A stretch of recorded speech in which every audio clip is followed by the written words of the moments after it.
Muy buenas tardes, muy buenas noches para quienes estamos acá en Chile. Les damos una muy cordial bienvenida a cada uno de ustedes, queridas hermanas, hermanos en Cristo, en esta tercera y última jornada de lo que es este conversatorio sobre lo que es la justificación por la fe y especialmente el ataque al corazón del adventismo en ocasión de la desvirtuación o los ataques directamente que se han hecho contra esta doctrina que une todo, ¿no es cierto?, el sistema de verdad. El centro de la persona de Cristo es la justificación por la fe. Y hemos estado analizando en los días anteriores, desde el viernes, hemos puesto el fundamento, la base bíblica y en los testimonios del espíritu de profecía sobre este tema. Y en el día de ayer hemos analizado en detalle lo que así se llama justificación legal universal, todos los elementos envueltos en la trama y cómo, ¿no es cierto?, invitamos muy cordial y cristianamente a cada uno de los que nos escuchan a reestudiar sus bases y, por supuesto, basarlas firmemente en la palabra de Dios. En cambio, en el día de hoy tenemos algo interesante y yo voy a darle lectura para decir todos los puntos exactos en esta ocasión. Así que, además, por supuesto, estamos en las mismas redes sociales que hemos estado transmitiendo en los días anteriores para que tú pongas atención, te conectes y puedas también compartir esta temática tan fascinante, tremenda lo que vamos a ver en el día de hoy. Así que damos la cordial bienvenida a cada uno de los hermanos que se va conectando en este momento a esta serie de, decía, conversatorios organizados por el Centro de Estudios Bíblicos Musar, bajo el título Ataque al corazón del adventismo, con el apoyo de Baluarte y de Fundamento Adventista, a quienes agradecemos especialmente su colaboración en la parte técnica y en la difusión. Queremos aprovechar la oportunidad para comunicarles algunas noticias desde Musar y, ¿no es cierto?, vamos pronto a ir en ese punto. Pero permítanme primero, sí, vamos a hacerlo inmediatamente y después voy a presentar al expositor del día de hoy. Quiero presentar, con la ayuda ahí de nuestro hermano Eric, esa única imagen que nos va a introducir sobre lo siguiente. Es muy, muy importante esto. ¿Saben qué? Lo que tú estás viendo en pantalla son los nuevos cursos de este mes de marzo que se van a iniciar muy pronto, ¿no? Tú ves los 3 cursos, hemos hablado algo de eso. Tú puedes ver todo el detalle, incluso de las temáticas que se van a abordar en cada curso, porque cada curso tiene 10 temáticas, 10 clases, cada una de 2 horas. Esto no es una simple conversación como lo estamos haciendo ahora. No es un seminario, no es un sermón lo que tú vas a ver. Nosotros somos un instituto de estudios, un centro de estudios bíblicos y es de carácter formativo. Es como cuando tú ibas al colegio o a la universidad. Y eso quiere decir que tú analizas por cada clase de 2 horas cada una, estudios profundos, con amplio conocimiento de las escrituras, del espíritu de profecía, de bibliografía adicional en apoyo de estos elementos. Y cada uno de estos 3 cursos los vamos a estar impartiendo con José Miguel Alarcón y el hermano Daniel Vera también, lo que tú estás viendo allí en pantalla. Así que, por esta vez exclusivamente, nosotros teníamos pensado empezar el día de mañana, el día 3 de marzo, pero para ayudarles a todos nuestros hermanos que están escuchando esto o que por primera vez te sumas a, ¿no es cierto?, a esta familia que somos todos nosotros, la familia Musar, del Centro de Estudios Bíblicos Musar, es que queremos dejar esta semana completa, esta semana de gracia, vamos a decir así, para que tú y yo podamos inscribirnos, ¿sí?, para puedas inscribirte. Tú vas a ver los costos que son sumamente menores comparado con estudios que se hacen en otros lugares. Yo te invito a que veas nuestra página web, que la puedes ver allí, ¿no es cierto?, en Facebook. Tenemos una página oficial también de Facebook. Tú solo coloca allí Musar, Centro de Estudio, o Musar, ¿no es cierto?, Centro de Formación, y vas a encontrarla allí. Únete a nuestro canal para que puedas recibir todas las notificaciones que estamos constantemente distribuyendo, mencionando, y entonces tenemos estos 3 cursos. Está ahí el primero en la pantalla, el mío, el que voy a impartir yo, que se titula Como oro refinado en fuego, antropología del carácter. Siempre decimos que lo primero que vamos a llevar, y lo único en realidad al cielo, es el carácter, ¿no es así? Pero bueno, vamos a hacer un estudio completo de por qué, de todos los elementos bíblicos, incluso vamos a explorar un poquito las lenguas originales, ver cómo el carácter está relacionado al santuario, etcétera, y a las profecías también. José Miguel Alarcón, nuestro querido expositor que expuso ayer también, nuestro querido hermano, va a hablar de este tema de la naturaleza humana de Cristo. Por eso se titula Como uno de nosotros. Este es un tema imperdible también, porque cuando uno lo estudia bien se da cuenta, parafraseando lo que dice la hermana Huay, que es la cuerda, la cadena dorada que une al cielo y la tierra por la humanidad de nuestro Señor Jesucristo. Es el engranaje, la pieza central, ¿no es cierto?, que une toda la verdad presente a la luz del santuario y las profecías. Y por último vamos a ver quién va a exponer hoy día también, nuestro hermano en Cristo, que también es por profesión, ya lo voy a decir, abogado, Daniel Vera. Él va a exponer, ¿no es cierto?, en este curso el concepto de pecado, los mitos y las verdades. Tanta cosa que se dice del concepto de pecado. ¿Será que se ha metido el problema del pecado original en nuestras filas teológicas? ¿Cómo definimos el pecado? ¿Es solo una acción o es una condición o es ambas? ¿Cuál es la base que tienes tú y yo para sustentar nuestra comprensión del pecado? ¿Será que si es tan importante entender el concepto de pecado, que define toda la comprensión bíblica, entonces debemos estudiarlo mejor, profundizar? Toma estos cursos, querido hermano, te vamos a dar una semana completa para que nos preguntes, te comuniques al WhatsApp que tú ves en pantalla, al sitio web, hace las preguntas, invita a tus hermanos de iglesia, porque vas a recibir una completa formación en estos temas y de esa forma vas a capacitarte mejor para ser un buen misionero con un sólido mensaje en medio de este clima de oscuridad y todo eso. ¿Está bien? Así que eso vamos a dejarlo por ahora y ahora yo quiero presentar a nuestro expositor para que podamos, ¿no es cierto?, ver esta temática. Dice acá, nuestro expositor en esta oportunidad será el hermano Daniel Vera, ¿sí? Nuestro hermano Daniel Vera nació en la ciudad de Santiago, acá en Chile. Su formación, digo, profesional es la abogacía, es decir, es abogado él, egresado de Derecho por la Universidad Santo Tomás, acá en Chile. Posteriormente cursó estudios de teología en la Universidad Adventista de Chile, en la UNACH. Teológicamente se ha interesado principalmente en las áreas de apologética cristiana y los desafíos actuales de la teología adventista. Actualmente participa como instructor en el Centro de Estudios Bíblicos Musar. También colabora habitualmente como expositor en distintos ministerios, tanto nacionales como internacionales, y en su iglesia local en Santiago de Chile es anciano de iglesia, participando activamente en el departamento de ministerio personal. El tema de hoy, hermanos, procurará abordar la relación entre el mensaje de la justificación por la fe y la amonestación dada a la iglesia de la Odisea, y las implicancias directas que ciertas nociones o premisas erradas pueden tener sobre la experiencia espiritual de los creyentes. Dicho esto, vamos a hacer una oración al Señor porque nunca podemos comenzar el estudio de la palabra y de estos temas solemnes sin pedir la presencia de nuestro Dios. Oremos. Padre, Señor, ahora que vamos a escuchar tu palabra en este tema tan precioso y tan profundo y tan contingente para hoy, como es la justificación por la fe a la luz del mensaje a la última iglesia de Apocalipsis, a la iglesia de la Odisea, queremos implorarte que tu Espíritu Santo nos acompañe, que nos bendiga en nuestros hogares, abras nuestro entendimiento, nuestros corazones, para recibir la luz del cielo que emana de tu palabra, de los testimonios de tu Espíritu. Fortalece, Señor, nuestra fe, danos ánimo en nuestras luchas diarias o como hijos de Dios, y bendice particularmente, Padre, a nuestro querido hermano Daniel Vera, para que en la exposición que él, ¿no es cierto?, ha de desarrollar, tu Santo Espíritu hable a nuestros corazones. Te lo pedimos y rogamos en Cristo Jesús. Amén. Entonces dejo con ustedes a Daniel Vera con este tema tan importante para esta noche. Adelante, Daniel.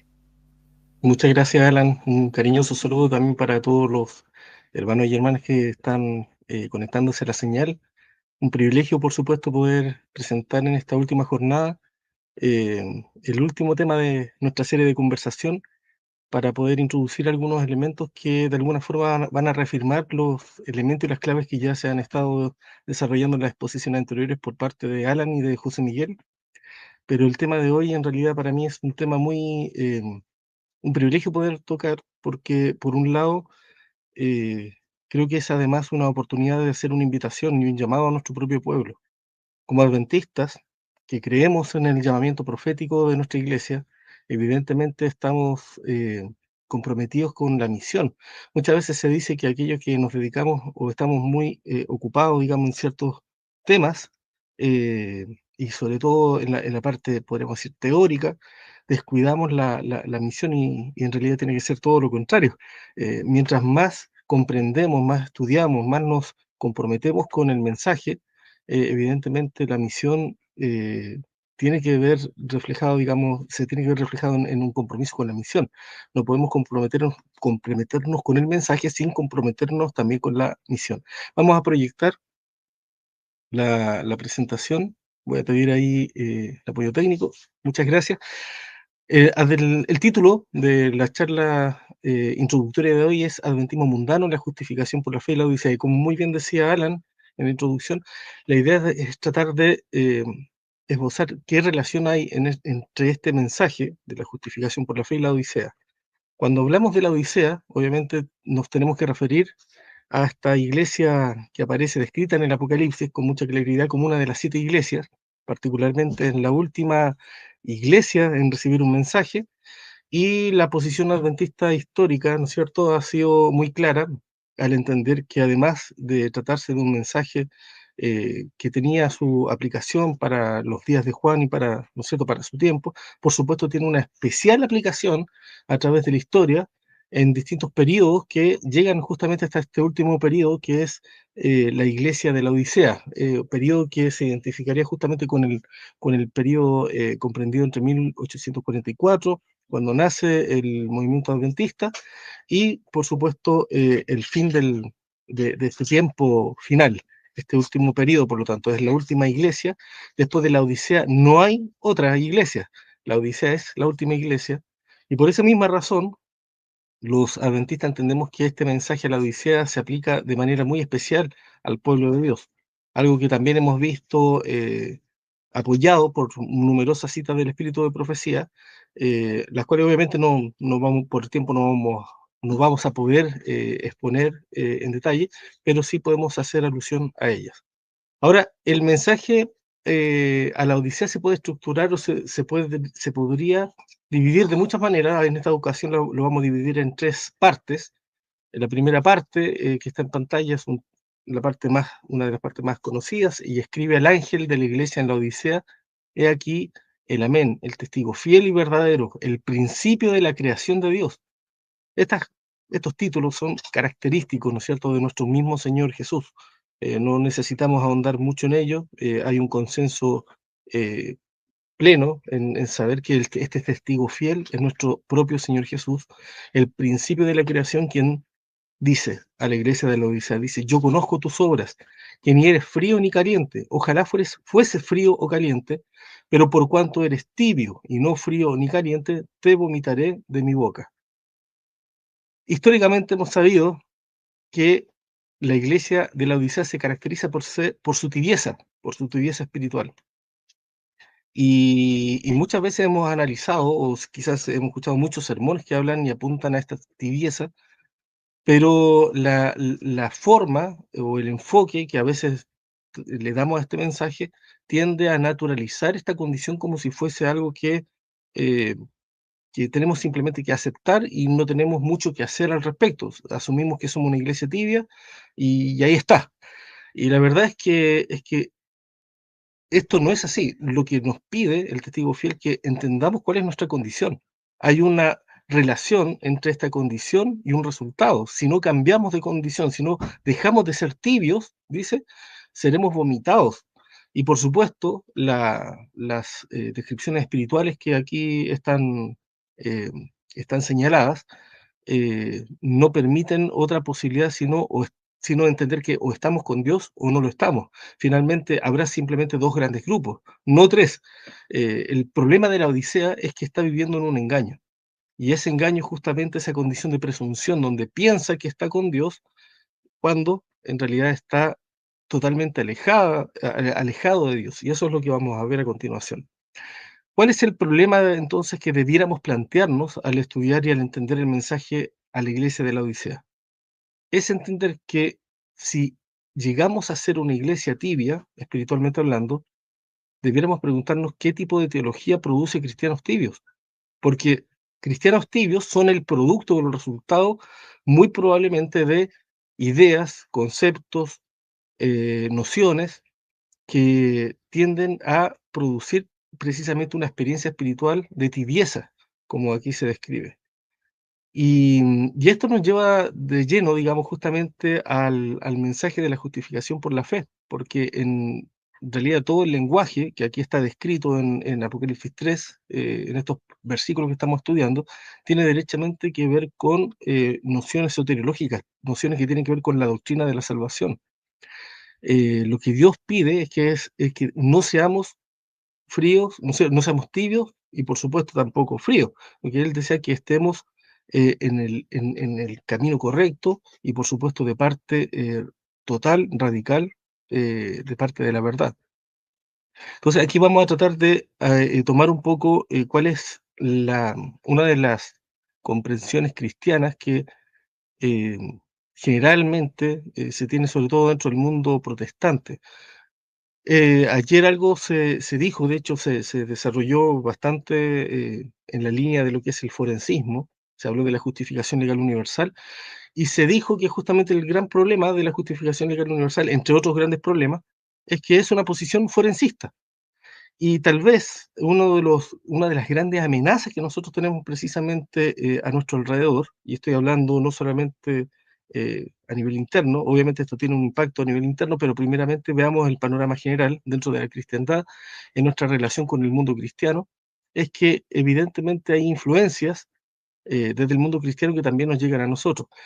En la comprensión cristiana general, el ser humano es justificado cuando acepta a Cristo, cuando cree en Él, y esta justificación muchas veces vamos a escuchar en un lenguaje o una narrativa que dice que nosotros simplemente creemos y en ese momento, en un instante somos justificados, y después de que seamos justificados, comienza recién nuestra vida, nuestro caminar cristiano, que es lo que entendemos como el proceso de la santificación.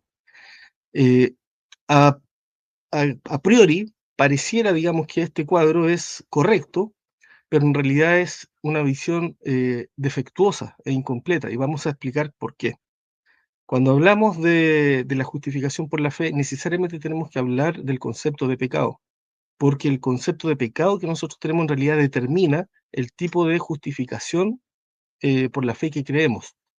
Se dijo y se ha hablado mucho respecto de la importancia de entender cuál es la noción de pecado. ¿Por qué? Porque esta noción de pecado determina directamente la clase de justificación. Vamos a hablar derechamente de estas dos posiciones. Una posición, que es la mayoritaria en el mundo cristiano, dice que el pecado no es solamente una transgresión de la ley, sino también una condición o un estado con el cual nosotros nacemos. Esto es lo que clásicamente se entiende como pecado original. Es decir, la idea de que nuestra propia naturaleza pecaminosa es pecado.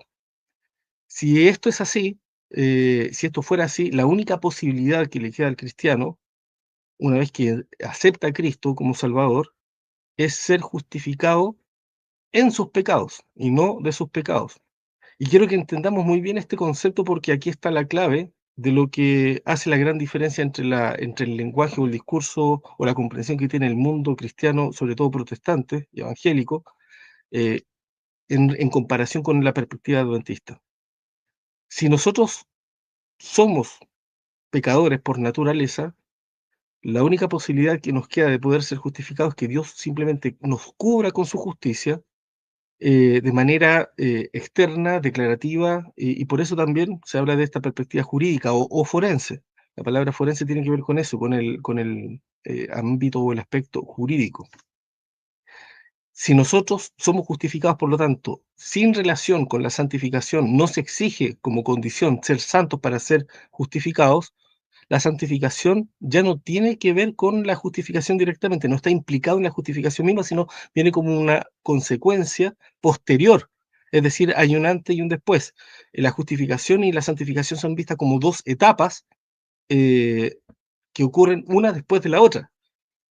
Pero pensemos en las implicancias de esto. Si este fuera el cuadro correcto, y evidentemente la santificación no fuera una condición para ser justo, evidentemente, bueno, aquí entramos en varias problemáticas, porque la santificación se relaciona con la vía de obediencia, la obediencia, la perfecta obediencia a la ley de Dios.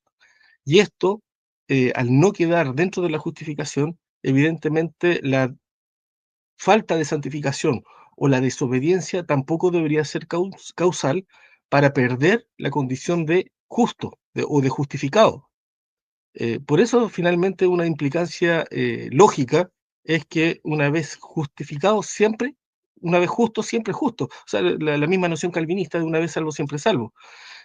Creer, entonces, en este cuadro, evidentemente deja fuera la justicia impartida, que es lo que da nuestra idoneidad para el cielo, como comentábamos el día de ayer. Las citas del Espíritu de Profecía fueron leídas ayer.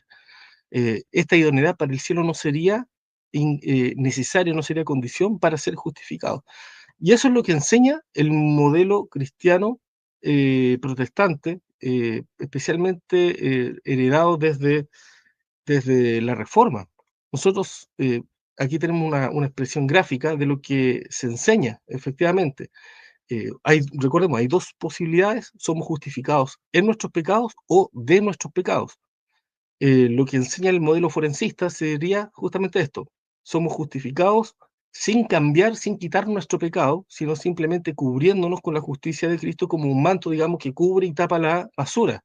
Es exactamente esto, es dejar la basura bajo la alfombra, no quitar la basura, sino simplemente cubrirla con una alfombra perfecta o un manto perfecto, que sería la justicia de Cristo. Lutero tenía esta comprensión, y precisamente a él se le atribuye, ¿no es cierto?, famoso aforismo de simul justus et pecador, al mismo tiempo justo y pecador. En una carta a su secretario Melanchthon dice: sé un pecador y peca audazmente, pero cree y alégrate en Cristo aún más audazmente. Mientras estemos aquí en este mundo, hemos de pecar. Ningún pecado nos separará del Cordero, aunque forniquemos y asesinemos 1000 veces al día. Una declaración muy fuerte, a pesar de que Lutero tenía una noción muy importante, que él sí reconocemos que es un aporte al cristianismo, en el entendido, digamos, de que la salvación no se puede comprar con obras humanas, no la podemos ganar con nuestras propias obras, no la podemos, ¿no es cierto? No hay mérito en el hombre que pueda comprar la salvación. Eso es indudable. La salvación es únicamente un don, un regalo que viene por parte de Cristo, ¿no es cierto? Y de los méritos que Él pone a nuestro favor. Sin embargo, Lutero no tenía, dice la hermana White también, toda la luz, toda la comprensión, sino que la luz de la justificación por la fe debía brillar especialmente sobre nuestro pueblo, y ahí es donde nosotros encontramos el mensaje que Dios le entregó en forma especial al pueblo adventista. Bueno, siguiendo, digamos, la línea, digamos, de los reformadores, llegamos al mundo protestante, digamos, que nació en las generaciones que siguieron.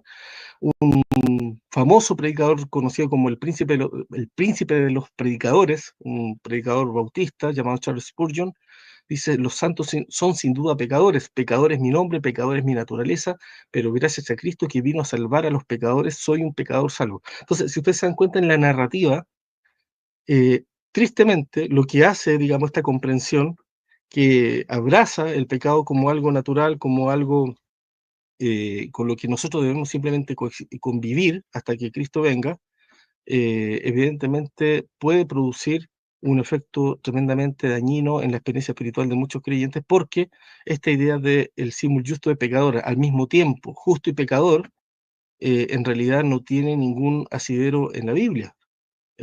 Vamos a ver qué dice la Biblia respecto al perdón y a la justificación. Si bien es cierto, la condición para ser salvo es la fe, esta fe implica ¿qué cosa? Arrepentimiento. El libro de Hechos dice: así que arrepentidos y convertidos para que sean borrados vuestros pecados. Los pecados tienen que ser borrados para que seamos salvos. Y la condición para ello es el arrepentimiento, la conversión. Por lo tanto, cuando hablamos de esta fe que salva, no es una fe meramente intelectual, no es el mero asentimiento intelectual de la verdad. Es una fe que implica necesariamente arrepentimiento. Si no hay arrepentimiento, no hay fe genuina, no hay fe salvífica. Entonces, lo que nosotros necesitamos incorporar en la comprensión de la justificación por la fe, estos elementos que son tremendamente importantes. ¿Y por qué? Nuevamente, aquí vemos, ¿por qué esto es importante? Porque aquí se pone una dicotomía muy clara entre lo que es la salvación, ¿no es cierto?, y la relación que tiene el creyente que ha sido convertido con respecto al pecado. El pecado pasa a ser un enemigo, precisamente porque no tiene posición, no tiene lugar en la vida del creyente que anda en una vida nueva. En Romanos 6, ¿no es cierto?, el apóstol Pablo dice, los que hemos muerto al pecado, como ahora perseveraremos en él. Tenemos que considerar efectivamente el pecado como un enemigo que tiene que ser vencido en nuestra vida como creyente. Y aquí es donde viene el espíritu de profecía, obviamente, a reafirmar estos conceptos, porque dice en el deseo de toda la gente que la justicia de Cristo, y pensemos justamente en este manto perfecto, este manto blanco de justicia, dice, no es un manto para cubrir pecados que no han sido confesados ni abandonados. Más claro que el agua. Si nosotros pensamos en el mismo camino a Cristo, dice la hermana White que la definición, ¿no es cierto?, de arrepentimiento, el arrepentimiento comprende tristeza por el pecado y abandono del mismo. Es efectivamente una conclusión natural, entender entonces que Cristo jamás va a colocar su justicia, su manto de justicia, sobre aquellos que no hayan confesado ni abandonado su pecado. En Sermones Escogidos dice, lo que necesitamos es el manto de la justicia de Cristo. Pero noten, él afirma que quitará nuestros pecados y nos cubrirá con su justicia. Entonces la obra de Cristo, esta obra de purificación, implica quitar los pecados de nosotros. Y para esto nuevamente tenemos que acudir a hacer un alcance, que es muy necesario, sobre todo en estos tiempos que se ha malentendido mucho el concepto de pecado, porque como muy bien también lo explicaba José Miguel también en su posición, el pecado aquí claramente está descrito en el ámbito del carácter. No vamos a dejar de tener una naturaleza pecaminosa hasta que Cristo venga. Y la hermana White reafirma eso al decir que Dios no nos ha prometido la perfección de la carne, lo que Él ha prometido es la perfección cristiana del alma. Dice literalmente eso, que es la perfección del carácter. A menos que abandonemos todo pecado, ¿no es cierto? Está hablando del carácter, ¿no es cierto? Dios no va a poder hacer su obra de purificación en cada uno de nosotros. Y aquí es donde también en el discurso maestro de Jesucristo, la hermana White le da los golpes, podríamos decir, certeros al forensismo, al declarar que la justificación o el perdón no es solamente un acto judicial por el cual libra de la condenación, no es solo el perdón del pecado, sino también una redención del pecado. En el fondo, la justificación comprende estas dos áreas, comprende el aspecto jurídico y el aspecto transformacional que hace el Espíritu Santo en el corazón del creyente. La religión de Cristo, dice en esta otra cita, significa más que el perdón del pecado, significa la extirpación de nuestros pecados y el henchimiento de vacío con las gracias del Espíritu Santo. Cuando Cristo reina en el alma, hay pureza, libertad del pecado. Entonces, esta idea de que nosotros somos pecadores por naturaleza, nacemos esclavos del pecado, y seguiremos siendo esclavos del pecado hasta que Cristo venga, no tiene ningún asidero. En la Biblia se presenta con claridad que hay dos realidades en el creyente: o estamos convertidos o no lo estamos. Romanos 7 describe la realidad de muchos creyentes que quieren hacer lo bueno y reconocen que la ley es buena, reconocen que la voluntad de Dios es lo correcto, pero no tienen el poder para hacerlo porque siguen carnales vendidos al pecado, dice Romanos 7. Y muchos piensan que esa es la realidad de Pablo, y si esa es la realidad de Pablo, ¿qué queda para nosotros? Ese es su techo. Sin embargo, se les olvida mirar el contexto y que Romanos 8 dice una realidad completamente distinta. Dice, ahora pues, ninguna condenación hay para los que están en Cristo Jesús, esto es los que no andan conforme a la carne, sino conforme al Espíritu, porque lo que era en pasado, lo que era imposible para nosotros por cuanto éramos débiles, ¿no es cierto?, por medio de Cristo, ya no es imposible. Y el versículo 5, Romanos 8:5, dice particularmente que porque los que andan en las cosas de la carne piensan en las cosas de la carne, pero los que son del Espíritu en las cosas del Espíritu. Son dos realidades completamente distintas. En una hay esclavitud y en otra hay libertad. En una estamos en la carne y en la otra en el Espíritu. Nunca vamos a encontrar en la Biblia que alguien está en la carne y en el Espíritu al mismo tiempo. Y el apóstol Pablo hace siempre esta distinción, dice, aunque podamos estar en una naturaleza carnal, ¿no es cierto? Ahí es donde él habla de la carne, pero él dice, no militamos según la carne, porque nuestras armas no son carnales. La distinción en estos conceptos es fundamental para que podamos entender entonces que el pecado del cual Dios nos pide que nos encarguemos, ¿no es cierto? Y lo sometamos a Él y que pueda ser purificado por la gracia de Dios, es justamente todo lo que tiene que ver con el ámbito de nuestro carácter. Entonces, en la comprensión del adventismo clásico, la justificación y la santificación no están separadas, son una unidad que se basa en una relación con Cristo, en un caminar con Cristo, en mirar a un ideal que Dios nos ha puesto por delante, que es su propio carácter, es su propia imagen. Dios desea que seamos semejantes a Él en carácter. Dios desea que seamos semejantes a Él, que apuntemos a ese camino de perfección. Y por eso el apóstol Pablo dice, yo no creo haberlo alcanzado. Indudablemente hay un proceso en el camino, pero este proceso solo es posible de desarrollar en nosotros en la medida que la entrega total de nuestro corazón exista. Si no hay entrega total, Dios no puede caminar con nosotros, no podemos caminar con Él, no podemos desarrollar un carácter que se vaya perfeccionando, porque Dios solamente puede perfeccionar lo que está limpio, lo que está a cuentas con Él. Dios no puede usar instrumentos, vasos sucios. Dios tiene que usar solamente vasos limpios y para eso Dios dice, primero tenemos que estar a cuentas con Él. Ese es el primer paso en la vida del creyente, estar a cuentas con Él. ¿En qué se basa la seguridad de la salvación? Si hay pecado en vosotros, venid a mí y estemos a cuenta. Eso es lo que dice el Señor. Una vez que estamos a cuentas con Él, ¿qué tenemos que hacer? Permanecer en Él. Por eso la Biblia dice, el que permanece en Él, el que permanece en Cristo, no peca. Cuando nosotros estamos en una relación íntima, estrecha de comunión con Cristo, no hay posibilidad para el pecado. Y esto es lo que a nosotros nos debiera hacer pensar. ¿Cuál de las dos cuadros hemos estado comprando en nuestra vida espiritual? ¿Creemos que Dios nos salva en nuestros pecados, con nuestros malos hábitos, con nuestros defectos de carácter? ¿O creemos que Dios realmente tiene el poder y la capacidad de producir en nosotros una nueva criatura? O creemos que el pecado es tan invencible que Dios no lo puede quitar y simplemente nos tiene que cubrir con su justicia, o creemos que Dios es poderoso para guardarnos de todo pecado, para hacernos más que vencedores por medio de su gracia, quitando completamente el pecado de nuestro carácter, haciéndonos criaturas idóneas para su reino. Entonces aquí llegamos al segundo bloque, que vamos a ver muy rápidamente, porque dice, ¿no es cierto?, esta es la condición de presunción del laodicense, pretender que es algo que en realidad no es. En realidad la mejor imagen que nosotros podemos encontrar de esta presunción es el joven rico. El joven rico que se acercaba a Jesús pensando que guardaba la ley, cuando el Señor le demostró que no guardaba la ley en absoluto. Una cosa era lo que el joven rico pensaba de sí mismo, otra cosa es lo que Jesús le dijo en la práctica.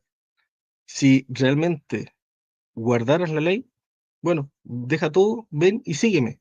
Pero no estaba pidiendo una prueba de obediencia, lo que estaba pidiendo era justamente la entrega total del corazón, que dejara de depender de sí mismo para que dependiera completamente de Cristo. Esa es la prueba de lealtad, esa es la prueba de fe que Dios nos pide a cada uno de nosotros, que aprendamos a depender de Él. Entonces, cuando nosotros miramos en realidad esta condición de pecaminosidad, ¿no es cierto?, y nuestra necesidad de Cristo, la única forma que tenemos para poder eh, ver nuestra pecaminosidad es que el Espíritu Santo ciertamente haga su obra en nosotros, que Él nos convenza de pecado. Como decía el salmista, examíname, oh Dios, ¿no es cierto? Y pruébame y ve si hay en mi camino de perversidad y guíame en el camino eterno. Necesitamos que Dios nos muestre nuestra realidad. Necesitamos pedirle a Dios que nos produzca, ¿no es cierto?, necesidad, sed y hambre y sed de justicia, que entendamos primeramente que somos débiles, absolutamente débiles, necesitados de Él, todos los días de nuestra vida, y que no hay un momento ni un punto en nuestra vida en el que nosotros podamos llegar a decir, ya no te necesito, Señor, yo aquí me las puedo arreglar solo. Nunca vamos a tener esa posibilidad mientras estemos en esta naturaleza pecaminosa, porque nuestra naturaleza pecaminosa, dice el Señor, es débil. Mateo 26:41. El espíritu puede estar dispuesto, ¿no es cierto?, pero la carne es débil. La solución para eso, ¿cuál fue? Velad y orad para que no entréis en tentación. Nunca Dios excusó el pecado. Lo que Dios pide es que nosotros entendamos que precisamente porque somos débiles, necesitamos fortalecernos mediante la cooperación con Él, mediante la unión diaria con el Espíritu Santo. Eso es el principio de colaboración, es la unión con el Espíritu Santo. Y finalmente tenemos este último bloque, donde se nos describe lo central. Si alguno oye mi voz y abre la puerta, entraré a él y cenaré con él y él conmigo. Esto es el principio de colaboración. Permitir que Dios more en tu vida, que more en la mía. Cuando nosotros miramos estos textos a la luz de, también amplificada del espíritu de profecía, encontramos una luz maravillosa. Dice en Sermón Escogidos, tomo 1, nosotros comprendemos qué significa estar a la puerta. Cuando alguien está a la puerta, todo lo que hace falta es que entre. Ahora, fíjense lo que dice el deseado de todas las gentes. Cristo espera que nosotros le abramos la puerta del corazón y le digamos, mora con nosotros. Pero ¿cuándo morará con nosotros? Dice en esta otra cita de Testimonios para la Iglesia, el tomo 1, cuando abandonen los pecados que Dios detesta, Jesús vendrá y cenará con ellos y ellos con él. ¿Cuál es el problema entonces de la iglesia de la Odisea, querido hermano? Que no hemos abandonado los pecados que Dios detesta. Esta es una labor individual. Cada uno en su corazón debe examinar cuál es su posición frente a Dios. ¿Hemos realmente abandonado todos los pecados que Dios detesta? En el libro de Juan dice, el que me ama, mi palabra guardará y mi Padre la amará y vendremos a él. Y aquí está la promesa, y haremos morada con él. Dios ha prometido hacer estos cambios en nosotros, pero no lo hará a menos que abandonemos los pecados. Solo Dios puede purificar el alma, el templo del alma, pero no forzará la entrada. ¿Por qué? Porque está el principio de colaboración, tenemos libre albedrío y Dios espera que actuemos en conformidad a ello. Dice, no viene a los corazones como antaño a su templo, sino que dice, y aquí yo estoy a la puerta y llamo. Si alguno oyere mi voz y abrir la puerta, entraré a él. Entonces es muy importante entender estos conceptos porque efectivamente hemos sido llamados a ser templos de Dios. La invitación que hace el libro de Apocalipsis, que hace particularmente a la iglesia de la Odisea, es una invitación a la santificación. Eso es una invitación a vivir una vida santa, porque vosotros, dice este texto, sois el templo de Dios viviente, como dijo Dios, habitaré y andaré entre ellos y seré su Dios, y ellos serán mi pueblo. ¿Cuál es el mensaje que más odia el enemigo? El mensaje de la santificación. ¿Por qué? Porque es justamente a través de la santificación que Dios puede escribir su ley en nosotros. ¿Cómo comenzó el gran conflicto en el cielo? Comenzó con una acusación donde el enemigo presentó la idea de que Dios era un tirano y que su ley no se podía cumplir. ¿Cuál es la respuesta que Dios da frente a esta acusación del enemigo? La demostración de que Él es justo, de que su carácter es justo y que su ley sí se puede cumplir. La representación más maravillosa que la humanidad ha tenido, vindicatoria del carácter de Dios, la encontramos en Cristo. Pero Cristo vino a esta tierra y nos dio su ejemplo. Vino a la tierra para darnos su ejemplo, un ejemplo de obediencia.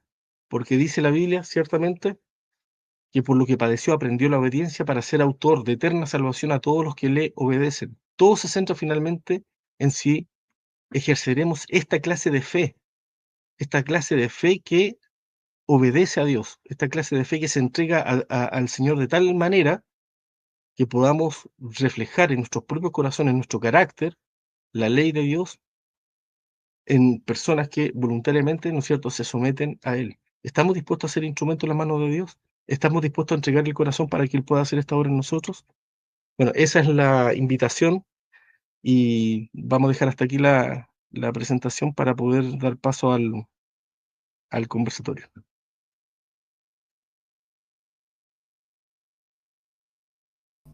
Muy bien, aquí estamos de vuelta. Excelente presentación, voy a subir el volumen, está un poquito bajo de mi parte. Y bueno, agradecemos a Daniel por este último gran tema que se ha tratado, que nos ayudó en parte a condensar, a sintetizar lo visto anteriormente, sin duda alguna, pero también a hacer esta relación que a veces no se hace y que tiene que ver con el mensaje, la última iglesia de la historia y cómo la justificación por la fe está en el corazón de ese mensaje. Y es algo real, es una radiografía crítica, dramática que hace el mismo Dios, nuestro Señor, el testigo fiel y verdadero de la iglesia actual. Elena de White confirma abiertamente que la Odisea es la iglesia adventista del séptimo día, y entonces tenemos que hacernos cargo de eso, vernos confrontados a ese mensaje y entonces ver cuál es nuestra condición de acuerdo a ese mensaje para entender mejor entonces la justificación por la fe. Amén. Bueno, vamos a tener unos momentos de conversación, porque es un conversatorio, ¿no es cierto? Con Daniel, también con José Miguel que nos acompaña. Y bueno, la primera pregunta que me da, digamos, a mí, que viene a mi mente, que yo quisiera hacerle directamente a Daniel y que José Miguel puede complementar, es la siguiente. Es un poco más general para ir después a lo más específico. ¿Qué es lo que, si pudieras decirlo en pocas palabras, qué es lo que más te llamó la atención a ti cuando tú estabas haciendo este tema? Esta relación aparentemente no existe, pero cuando uno lo estudia mejor se da cuenta que están indisolublemente unidas. ¿Qué es lo que te pasó a ti cuando tú estabas estudiando este tema y por qué fue importante para ti? En realidad me pasaron varias cosas, pero yo creo que lo más importante es entender algo que es la naturaleza espiritual del conflicto que nosotros estamos enfrentando y la naturaleza particular de la justificación por la fe, en el sentido de que no se trata o no se basa meramente en tener convicción o conocimiento, en una mera adhesión intelectual a la verdad. Hay muchas personas que son, podríamos decir, correctas, que son muy buenas como personas, que no tienen, digamos, grandes problemas de carácter, pero el gran problema de la iglesia de la Odisea es que el Señor nos dice: tú no pasas tiempo conmigo. Es no pasar el tiempo necesario con el Señor para que Dios pueda hacer su obra en nosotros. La invitación que le hace al joven rico era una invitación a relacionarnos con Él, a tener una comunión personal, especial, íntima, porque solamente a través de esa relación es que el ser humano puede ser transformado a su semejanza. Entonces nosotros en realidad lo que encontramos muchas veces que como adventistas entendemos que muchas veces cuál es la verdad, sabemos que el día sábado es el día del Señor, sabemos que es el sello también, ¿no es cierto?, que Dios va a poner sobre sus hijos, pero muchos lo ven de manera tan desconectada de la experiencia espiritual del día a día, que piensan que cuando este tema del sellamiento o de la discusión de las leyes dominicales se empiece a producir, ahí yo sé de qué lado voy a estar, y piensa que automáticamente Dios va a poner su sello sobre ellos, y olvidan que el sello tiene que ver con el carácter. La hermana Juan lo dice muy claramente, aparecen las citas también en eventos de los últimos días. Dios no pondrá su sello sobre ninguna persona que no tenga un carácter puro. Y ese concepto es exactamente el llamado que hace Dios a su pueblo en la iglesia a la iglesia de la Odisea. Bueno, ahí dejo a José Miguel también para que pueda opinar. Adelante, José. Bueno, importante destacar que hay palabras clave, ¿no?, en el contexto del mensaje de la Odisea. Y una palabra que ha estado presente en todo este conversatorio, ¿no?, es la palabra arrepentidos, arrepentimiento. Claramente esa es la invitación que hace el Señor a la iglesia de la Odisea. No se puede salir de la tibieza automáticamente, ya lo hemos hablado el día de ayer. No es algo automático, instantáneo. Hay un proceso de arrepentimiento y confesión, conocer el estado de tibieza, reconocer la autosuficiencia y renunciar a ella, claramente. Y ahí aparece entonces el Señor con otra declaración más. Dice: he aquí yo estoy a la puerta y llamo. Si alguno oye mi voz y abre la puerta, dice: entraré y cenaré con él. Eso claramente está hablando de, obviamente, el contexto del templo, ¿no? Y en este especialmente el contexto del templo del alma, ¿ya?, que el cual lo desarrolla. Por lo menos nosotros en inglés podemos encontrar 1000 referencias en los escritos de Ellen White, en español como 500 aproximados, donde ella habla justamente del templo del alma. ¿Y por qué el Señor le reveló eso? Porque es un aspecto importante y tiene que ver. Ella también hace esa relación con nuevamente con el mensaje a la iglesia de la Odisea. Así que no es menor, o sea, el Señor quiere purificar nuestro templo del alma. Alan hablaba también en esos puntos de que somos cuerpos del templo del Espíritu Santo, haciendo alusión a la reforma por salud, un tema olvidado. O sea, hay varios elementos involucrados. Nosotros tenemos que arrepentirnos de muchos pecados como pueblo, ¿no? Que no hemos atendido los mensajes del testigo fiel y verdadero. O sea, tenemos un mensaje particular, deberes específicos. El Señor también lo ha dejado claramente establecido. Cada generación tiene deberes específicos. Y la última generación, el remanente de Dios, tiene deberes particulares porque Dios ha entregado una luz más amplia, más generosa comparativamente con generaciones anteriores. Y una de ellas tiene que ver justamente con ese punto, ¿no? De entender de que somos templo del alma. Y en el versículo 21 es interesante, obviamente, que se hace una promesa, ¿no? Una promesa y dice que venciere, pero no es como las otras iglesias, todas las iglesias, las 7 iglesias, Dios invita, siempre ha sido el plan de Dios, invitar a la victoria. Vencer al pecado no es una opción, es una necesidad para todas las generaciones. Pero en la última, ¿no? El versículo 21 dice, así como yo he vencido. Se coloca entonces la victoria de Cristo, ¿no? En su humanidad como referencia para el remanente de Dios. Y ahí está un punto importante, también lo hablaba Alan, ¿no? En la promoción de nuestros cursos. La naturaleza humana de Cristo lo es todo para nosotros. Es una cadena áurea. Y ahí está el punto, ¿por qué es una cadena áurea? Porque tenemos que vencer como Cristo venció. Y Dios nos ha dado esa promesa, no es porque sea un imposible, sino porque es posible. Y naturalmente, si nosotros no atendemos ese mensaje, no hay victoria, no hay arrepentimiento. Y como muy bien lo señalaba Daniel, no vamos a seguir con un estado mundano o secular, usando una terminología más académica, ¿no? Pero la Escritura y el Espíritu de Dios habla de la mundanalidad. Entonces, está la promesa, están las condiciones, lo que tenemos que hacer nosotros es creer y cooperar, ¿no? No olvidar ese término, ¿no? Debemos colaborar realmente para que Dios entonces nos pueda dar esa victoria y venzamos como Cristo venció. Cristo es nuestro ejemplo, claramente, y es el ejemplo especialmente para la iglesia de la Odisea, y Dios ha entregado promesas especiales para que este pueblo pueda tener esa experiencia. Yo pensaba mientras les escuchaba en que inmediatamente habría que hacer la asociación, la reflexión ahora sobre la mesa, y ya después voy a tener otras preguntas que me parece podemos desarrollarlos a un nivel incluso más teológico. Sería bien bonito, interesante analizar teológicamente el mensaje de la Odisea, como lo estamos tratando de abordar.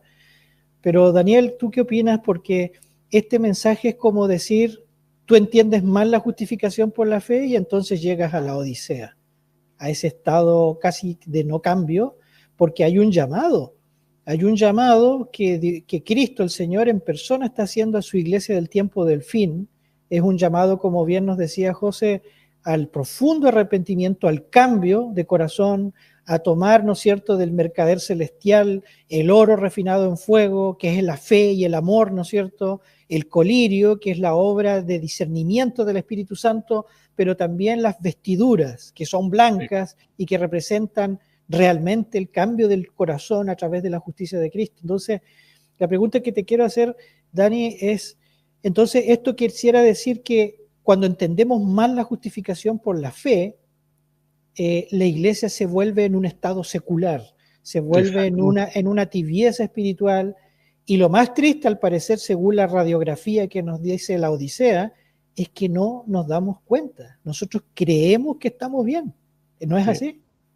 Totalmente de acuerdo, así es. De hecho, por eso es tan importante entender algo que quizás, bueno, por el tiempo obviamente el conversatorio uno quisiera realmente hablar o partir de otras partes, porque en este caso es muy importante entender que aquí hay un concepto que se llama las presuposiciones hermenéuticas. Nosotros podemos tener una idea que sin darnos cuenta, de alguna forma, altera, modifica nuestra comprensión, nuestra lectura del texto. Es como una lupa con la que nosotros vamos a acercarnos al texto. Entonces, al leer un texto bíblico, no nos damos cuenta que ya estamos condicionando el texto a una interpretación que ya está de alguna forma asumida en mi concepción intelectual. Entonces, cuando nosotros, por ejemplo, leemos mismo Romanos 7, yo entiendo que muchas personas cuando leen Romanos 7 tienen muchas dificultades. ¿Por qué? Porque, claro, pareciera que ahí está hablando de una realidad de todo creyente. Es la defensa que tienen muchos cristianos, pero que sin embargo no se han dado cuenta, no es coherente con el texto, no es coherente con el discurso que tiene Pablo, incluso desde el capítulo 6 de Romanos al capítulo 8, y la gente al leer, digamos, condicionadamente estos textos, lamentablemente no llega a una comprensión correcta. Lo comento por lo siguiente: en Romanos 7 se describe la realidad, por ejemplo, de una persona que reconoce, como decíamos nosotros en la presentación, que es carnal, vendido al pecado, y Romanos 8 dice que nadie que está en la carne puede agradar a Dios. O sea, son dos realidades distintas. En Romanos 7 se está hablando de una persona habla diciendo, queriendo hacer lo bueno, tiene la intención, fíjense, esto es muy importante, tiene la intención de hacer lo bueno, pero no tiene el poder para hacerlo porque dice que el pecado mora en mí. La expresión el pecado mora en mí es muy fuerte y a muchos cristianos los puede confundir. Pero fíjense el discurso del mismo apóstol Pablo en Filipenses 2:13, creo, cuando dice que Dios es el que en nosotros produce tanto el querer, ahí está la parte, la intención, como el hacer. O sea, no solamente el creyente, digamos, que está genuinamente convertido, no solamente tiene la intención de hacer lo que Dios quiere, sino además que recibe el poder de Dios, ¿no es cierto? Tiene el poder que Dios le da, que Dios le capacita para hacer lo que Dios quiere. Son dos realidades distintas, dos realidades muy distintas. Entonces, es muy importante ver los textos y entender que aquí estamos hablando de algo que el mismo apóstol Pablo finalmente enfatiza. Los que son de la carne piensan las cosas de la carne y los que son del espíritu las cosas del espíritu. Son dos realidades de creyentes que están en la cristiandad y están en la iglesia, y que se representan justamente en estos dos modelos. Entonces, ¿dónde veo la importancia en que esto finalmente se traduce en una experiencia espiritual que, dependiendo de mis propios conceptos, o me limita o me posibilita lo que el Señor quiere hacer conmigo? Si yo creo que soy pecador, que nunca voy a poder vencer el pecado, que por más que quiera vencer el pecado, siempre el pecado va a ser invencible, y ese es el tema, que el pecado es tan invencible que no voy a poder vencerlo jamás. ¿Por qué voy a pedirle a Dios que haga algo en lo que yo no creo? Yo ya de entrada no lo voy a pedir, porque no creo que Dios lo pueda hacer. Entonces me limito en las posibilidades de lo que yo puedo pedir. En cambio, si yo asumo y entiendo que, como dice Judas 1:24, Dios tiene el poder, Cristo tiene el poder para guardarme de todo pecado, que no hay poder, no hay pecado que pueda estar en la vida del creyente si yo permanezco en él. El que permanece en Cristo no peca, eso es categórico, no tiene ninguna doble lectura. Someteos pues a Dios, resistid al diablo y él huirá de vosotros. Hay tantos textos bíblicos que podemos citar que son una demostración elocuente, gráfica, de que el pecado no tiene ninguna oportunidad cuando el Señor está con nosotros. Por eso, ¿en qué consiste la experiencia espiritual que debemos buscar como cristianos? ¿Vencer el pecado por nosotros mismos? De ninguna manera, no tenemos ninguna posibilidad.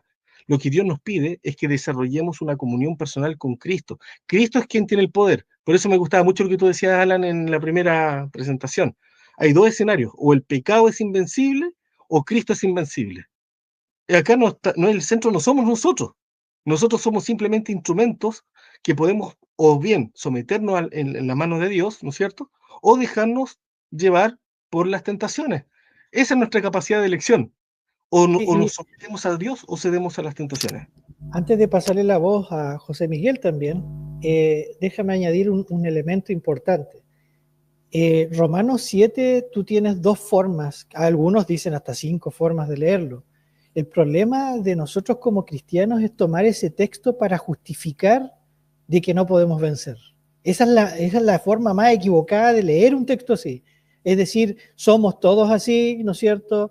Y ya no hay vuelta y tenemos esta lucha eterna y por lo tanto va a seguir así hasta si el Señor en su misericordia nos lleva al cielo, nos lleva y nos cambie. Pero inmediatamente sigue, porque el texto termina con una exclamación dramática, dice, oh miserable de mí, ¿quién me librará de este cuerpo de maldad?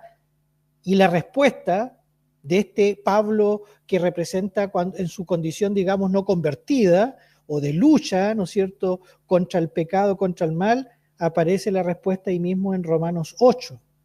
Romanos 8 es un avance, es una progresión, es algo diferente, ¿no es cierto? Es el Evangelio, es el poder de Dios que dice en Romanos 3, desplegado ahora en su propia vida, ¿sí? Y entonces, acá podemos ampliar mucho este concepto, pero de nuevo, nosotros no debemos usar los textos bíblicos como para justificar nuestro pecado, nuestro mal, como a veces en forma tan burda se dice de David, ¿no es cierto? Bueno, si David pecó, adulteró y todo eso, ¿qué me queda a mí? Dicen, ¿no? Pero esa forma de argumentar a partir de la Biblia es usar la Biblia para justificar mi mal accionar. Y eso no se hace. La Biblia ha sido dada, tomando lo que dice, por ejemplo, la última parte de 2 de Timoteo 3, cuando habla de la Escritura, dice que ha sido dada la Escritura para salvación, ¿no? Ha sido dada para transformación del ser humano, ha sido dada, no, repito, para tomar los textos a mi conveniencia y entonces decir, mira cómo era David, mira cómo, incluso por ahí me acuerdo, increíblemente, no sé cómo apareció en un folleto Escuela Sabática por ahí, algunos se acordarán, hablando en este tenor parecido de Rahab. Si Rahab estaba en la lista de la genealogía de Cristo, y aunque no lo decía abiertamente el autor, como que parecía una justificación, ¿no es cierto?, acerca de esto que estamos hablando. Es complicado eso, es muy delicado, pero al contrario nosotros tenemos que acercarnos en su sencillez, en su literalidad de lo que dice la Biblia, a menos que la misma Biblia nos diga que es poesía o símbolo, y entonces creer lo que la palabra de Dios dice acerca de las promesas que Dios ha dejado para la salvación del ser humano. José, ¿qué nos dices al respecto? Ahí está pensativo el hombre. Sí, no, estaba haciendo justamente la relación y acordándome de un texto de Ellen White, donde aparece justamente esa declaración paulina del capítulo 7, ¿no? Miserable de mí, ¿quién me podrá librar? Y es increíble, inspiradamente Ellen White acude a Juan capítulo 1, versículo 29. He aquí el Cordero de Dios que quita el pecado del mundo. Ahí está la solución. Dice, inspiradamente, no es que se me haya ocurrido a mí. Dice, bueno, ¿y qué tiene que ver Juan? Y ahí uno ve que la inspiración trabaja intertextualmente. Una conexión de un texto por allá, por acá, eso no es un desorden exegético, perdón la terminología, ¿no? Que usan los teólogos, los eruditos trabajan con esa terminología y dicen, no, que no hay que salirse del contexto de Romano y particularmente el 7, pero el mismo espíritu que inspiró a Pablo, el que inspiró también a Juan, ¿no? Entonces, claramente, y también que inspiró a nuestra hermana Ellen White. Entonces, claramente la inspiración tiene bastante que entregarnos si nosotros nos sometemos con humildad y no trabajamos de manera hipotética, ¿no? Es muy común dentro de los ambientes académicos hacer supuestamente exposición del texto bíblico, pero desde las pretensiones del exégeta o del expositor o del teólogo, pero no atendiendo a las pretensiones del texto. Entonces, claramente acá, la solución está en quitar el pecado. O sea, y esa es la solución para la iglesia de la Odisea, para nuestra iglesia. Mientras nosotros no sostengamos esa idea de que Dios puede quitar el pecado de nuestra vida, no vamos a avanzar. Entonces, y no es un tema, si no queremos avanzar, tenemos la libertad para no hacerlo, pero si verdaderamente queremos entrar al reino de los cielos, si verdaderamente hemos aceptado este mensaje, tenemos que ser consecuentes con ese llamamiento y tomar en serio el Evangelio de Cristo. Como dice Pablo, no me avergüenzo del Evangelio, porque muchas veces somos vergüenza para el Evangelio. Lamentablemente caemos en esa ironía, porque no estamos usando los recursos celestiales. Cada mandato, dice también el Espíritu de Profecía, es una habilitación. Si el Señor realmente nos ordena, si el Señor dice que podemos vencer como Cristo venció, es porque es real. La victoria obviamente está plenamente conectada con la justificación. Hay algunos que dicen, pero es una locura, ¿no? Me ha pasado por ahí en algunas intervenciones, donde dicen, no, pero ¿cómo tú estás conectando la victoria del pecado con la justificación? Son cosas que no tienen ninguna relación. Bueno, dentro de nuestra mente quizás no tiene ninguna relación, dentro de los constructos teológicos del cristianismo clásico, histórico, y también, lamentablemente, dentro de nuestra erudición, aparentemente parece que no hubiera conexión, pero si uno se somete con humildad y escucha el así dice Jehová, obviamente hay conexión, sin duda. Y el texto lo dice claramente. O sea, la justificación nos entrega obviamente la plataforma para esa victoria. La verdadera justificación tiene que entregarme las condiciones, los elementos, digamos, base, para que obviamente yo pueda tener y lograr, digamos, la experiencia de humanidad que tuvo Cristo en esta tierra, usando la misma provisión, usando los mismos recursos, porque Cristo obviamente no vino con ningún tipo de ventaja. No vino en tanto que Dios, vino en tanto que hombre. Porque tal como lo dice Santiago, Dios no puede ser tentado. Cristo fue tentado. Entonces, ¿cómo Dios puede ser tentado? Obviamente no vino como Dios, vino como hombre. Y bueno, y hay citas bíblicas del Espíritu que son muy contundentes en esa dirección. Entonces, ahí está nuestro foco. Tenemos que mirar nuestro punto de referencia, no es nuestra experiencia. Mucha teología contemporánea se construye sobre las malas experiencias, ¿no? La mala experiencia de que alguien por ahí se colocó como blanco ser el primer perfecto, ¿no?, dentro de los adventistas y no lo alcanzó, luego entonces la perfección es imposible. Pero es una perspectiva netamente egoísta, egocéntrica, ¿no? Partir de mi fracaso espiritual y a partir de ahí entonces construir una solución para ese fracaso, y como yo fracasé, entonces luego todos fracasamos. Entonces eso es, y ellos mismos dicen que la postura contraria de la victoria es egocéntrica. Eso es egocentrismo. Es una perspectiva centrada en el hombre, en la experiencia. Entonces, no debemos construir un mensaje sobre la base de las malas experiencias. Como otro también dijo, ¿no? Como yo no he visto ningún perfecto, ningún santo, ningún justificado, entonces luego esa cosa es imposible. Exacto. ¿Sabes qué? Yo creo que ahí es donde está el problema. O sea, estamos construyendo y basando nuestras expectativas de salvación sobre la base de las malas experiencias y de los malos testimonios, pero no de un escrito está. ¿Sabes qué importante una pequeña acotación a lo que dice José Miguel? Porque hay bueno, yo creo que ya a esta altura hemos visto todos los argumentos a favor y en contra muchas veces de estas posiciones, y a menudo se piensa que la idea de que la idoneidad para el cielo, la santificación, está integrada en la justificación por la fe es una idea católica, es una idea que viene del Concilio de Trento y son acusaciones muy eh, típicas, pero que lamentablemente no tienen fundamento. Me gustaría que José Miguel ahí también lo pudiera explicar y pudiera desarrollar un poco ese concepto, pero solamente una pequeña acotación antes. Esta noción justamente de que pecamos porque somos pecadores, de que el pecado como naturaleza, esta interpretación de hecho de Romanos 7, que dice que es la realidad de todo creyente, independientemente si es convertido o no convertido, viene justamente de un monje católico, viene de la Iglesia Católica. Entonces hay que preguntarnos realmente dónde está realmente la herencia católica, dónde está el problema, la influencia católica en el concepto de pecado. Está en esta idea de que la santificación en la obra del Espíritu Santo está ausente de la justificación, o está en la idea del pecado original. Eso como pequeño comentario. José Miguel, me gustaría que tú pudieras desarrollar un poquito más este concepto de por qué es o no, digamos, si es una idea católica trentiana, esta idea de Claro, justificación y santificación. tridentina, ¿no? O del Concilio de Trento. Bueno, esto es más o menos fresco dentro del adventismo, por los años 70, ¿no? El primero que formuló eso fue Robert Brisman, que fue un perfeccionista panteísta, una mezcla de cosas, ¿no? Carne santificada, que no tiene nada que ver con teología de la última generación. Hay algunos que lo conectan con Andreas, pero lejos, digamos, una dirección diametralmente opuesta. Bueno, él fue en su cambio, en su giro de perfeccionismo a forensismo, como tú dices, Daniel, ¿no? La perspectiva de la teología, la justificación legal evangélica. Él hizo un estudio acucioso de los reformadores, pero no tanto de Lutero, increíblemente, sino de los post-reformadores, en este caso el alemán Chemnitz. Y Chemnitz fue, obviamente, tiene 4 tomos, ustedes lo pueden buscar por ahí, ¿no? 4 tomos sobre el Concilio de Trento. Y ahí, obviamente, dentro de su perspectiva, él ya con una visión muy distinta a Lutero. Acá también hago otro paréntesis. La perspectiva de los reformadores, los sucesores a Lutero, no es la misma de Lutero. Lutero a lo menos tomó en serio la santificación, no como nosotros lo entendemos actualmente, pero obviamente él no fue tan forensista.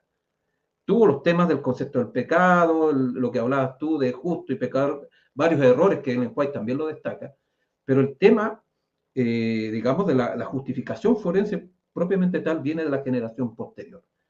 Y entonces tampoco es luterano, entonces dice, hay que volver a Lutero. Entonces eso también es un desconocimiento histórico.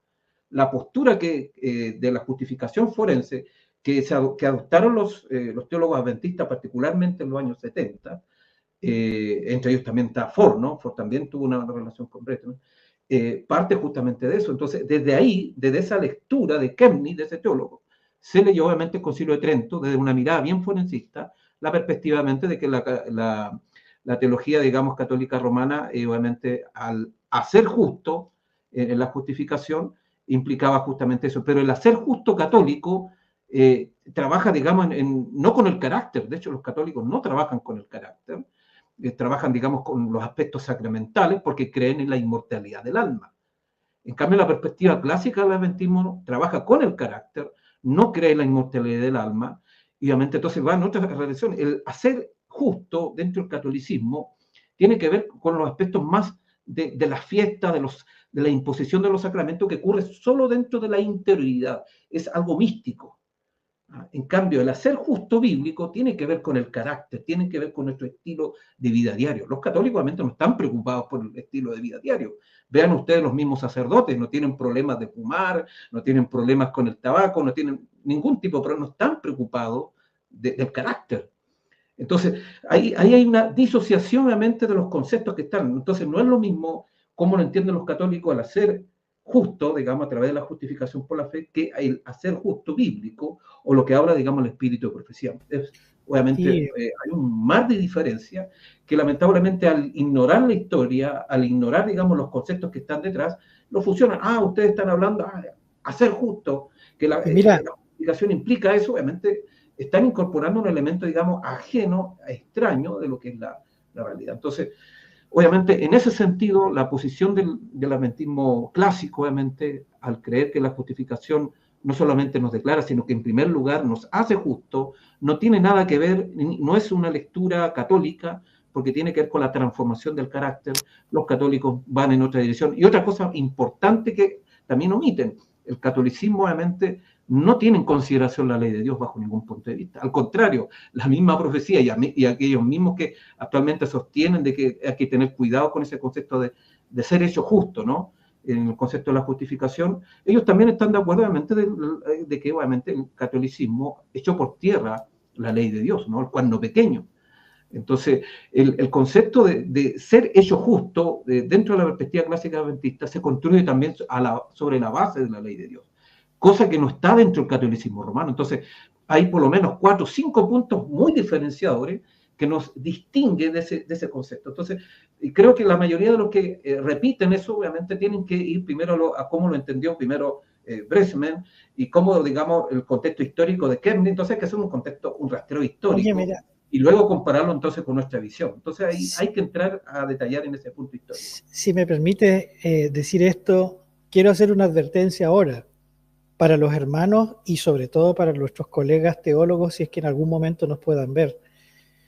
Con mucho respeto, pero uno tiene que confrontar algo evidente, y en lo que tú has hecho, José Miguel, es excelente, porque esto nos muestra de que los teólogos tienen gran responsabilidad en la transmisión de lo que se está diciendo, de lo que se está enseñando, de cómo se está educando a los líderes de la iglesia y teólogos fuera y por supuesto mucho más dentro de la Iglesia Adventista del Séptimo Día.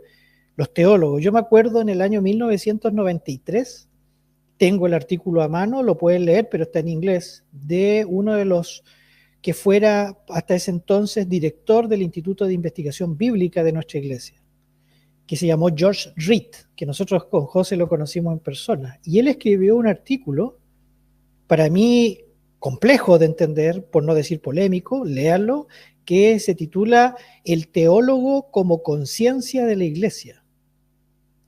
¿Escucharon bien? Y él no es que esté defendiendo, pero hay que leerlo entre líneas, ¿no? Por el título ya es llamativo. El teólogo como conciencia de la iglesia.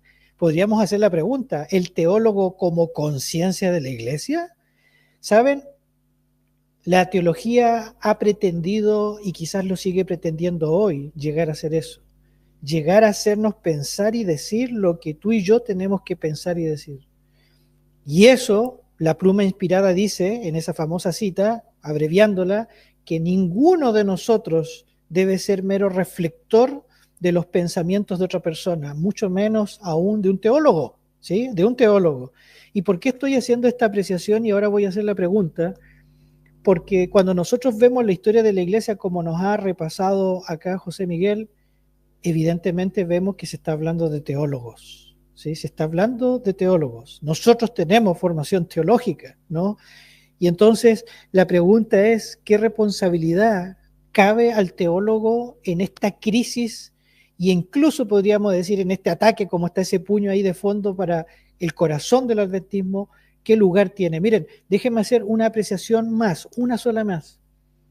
Cuando, por ejemplo, se tratan estos temas ya más a fondo, la gente que realmente está preocupada, hay dos cosas, miren.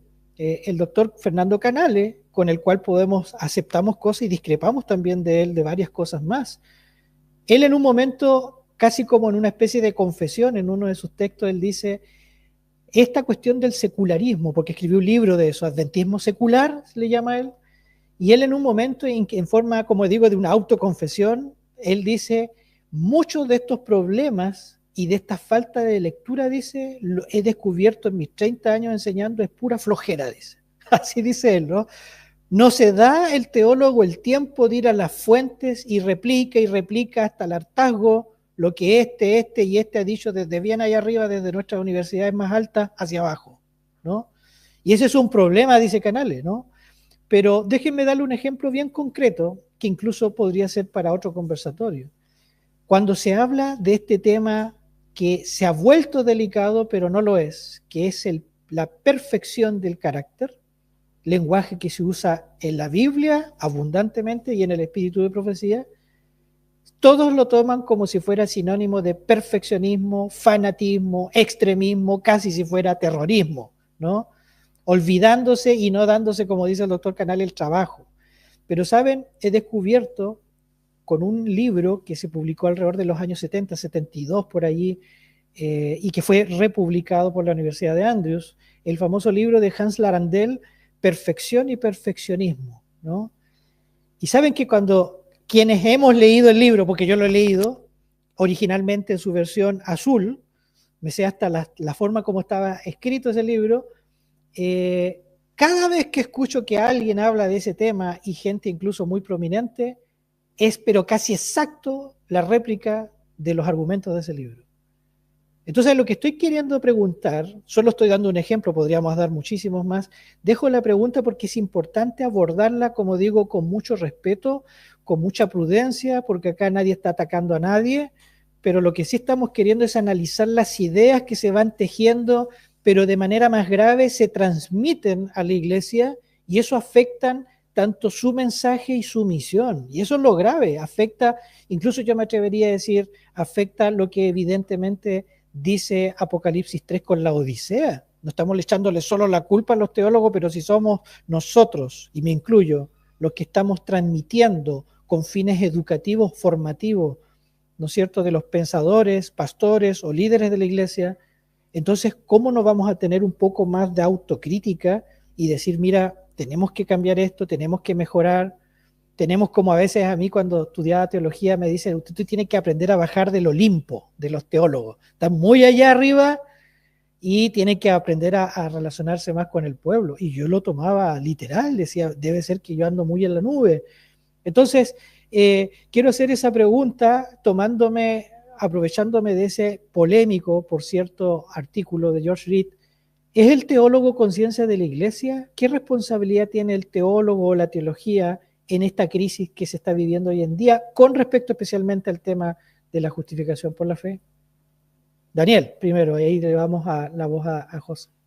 Y bueno, en realidad yo he tenido la oportunidad de examinar, gracias a amigos como ustedes, obviamente también la posibilidad de ver muchos artículos, pero que hoy en día ya no solamente son del ámbito teológico, sino que han aterrizado a la iglesia en las publicaciones que habitualmente nuestra propia iglesia hace, y han dado cuenta en el fondo de estas posiciones o corrientes que de alguna forma se están imponiendo. Y como tú bien dices, Alan, esto influye notoriamente en muchos hermanos que lamentablemente no examinan las ideas que circulan a la ley y al testimonio. Lo que nosotros somos mandados a hacer es a escudriñarlo todo ¿no es cierto?, y determinar con la guía del Espíritu Santo qué es bueno y qué no. Obviamente no somos infalibles, pero tenemos la posibilidad y la oportunidad de ser guiados por el Espíritu Santo si somos sinceros. Entonces la Biblia nos promete esto a todos los creyentes, no solamente para los teólogos. Evidentemente que ahí tenemos una responsabilidad individual, personal, porque la Biblia describe que hay en el fondo dos clases de ciegos. Dice el ciego guía al ciego, los dos caen en el hoyo. Ahí está el ciego que guía y el ciego que quiere ser guiado por otro ciego. Entonces nosotros obviamente tenemos que aprender a desarrollar un criterio, a desarrollar un discernimiento. Como tú muy bien decías, mucha gente repite, como loro, muchas premisas sin analizar, sin examinar, sin cuestionar qué es lo que se está diciendo. Esta idea de que pecamos porque somos pecadores.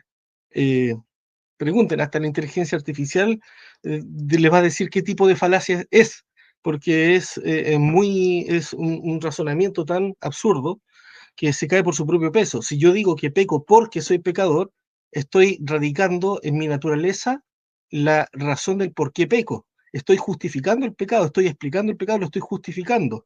Y sin embargo, sabemos que ni Lucifer ni Adán tenían naturaleza o condición de pecador y pecaron.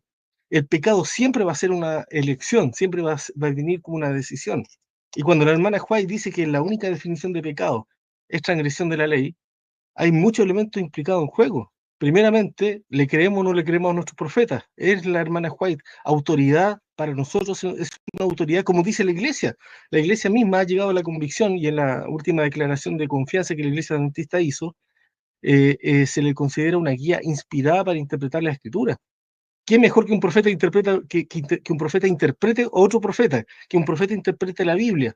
Eso para nosotros debiera ser algo incuestionable, categórico, una ayuda que de verdad deberíamos saber apreciar y no tratar de hacer lo que hacen lamentablemente algunos autores, que es tergiversar los términos y las palabras. Por ejemplo, voy a poner un último ejemplo. En el mes de octubre del año pasado, en la revista Adventista, y aquí hablo justamente de una publicación que llega a las masas de nuestra hermandad, el autor de un artículo que dice solo actos pecaminosos. Yo repito lo mismo que dice Alan, aquí el propósito no es cuestionar la intención o la sinceridad, mejor dicho, del autor. Vamos a remitirnos a lo que él dice y lo que describe. Acá él habla y se refiere justamente que la hermana White habla y menciona de la única definición de pecado, que es transgresión de la ley. Él dice literalmente, no ha dicho Elena de White lo siguiente: nuestra única definición de pecado es la que da la palabra de Dios, pecado es transgresión de la ley. Es la manifestación exterior de un principio en guerra contra la gran ley de amor que es el fundamento del gobierno divino. Aparece en el Conflicto de los Siglos, página 547. Pero dice que hay algo que decir. Dice, en primer lugar, cuando usa la palabra única, no está negando otras definiciones, solamente está realizando un énfasis en esta. ¿Saben qué? Ahí me van a disculpar, pero acá no necesito tener una formación muy profesional para darme cuenta que es una burla lo que está haciendo. O sea, si yo tengo un único hijo, yo no voy a decirle a otras personas, es mi único hijo, o es lo mismo que decir, es mi mejor hijo.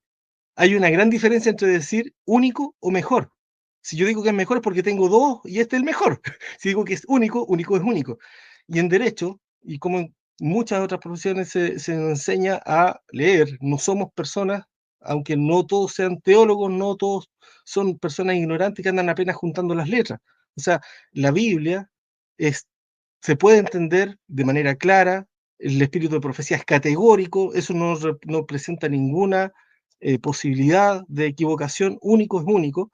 De hecho, en derecho se nos dice que una de las claves para para entender e interpretar las leyes es darle a las palabras el sentido natural y obvio. Es muy importante esa expresión que usaba Andrés Bello, el sentido natural y obvio de las palabras.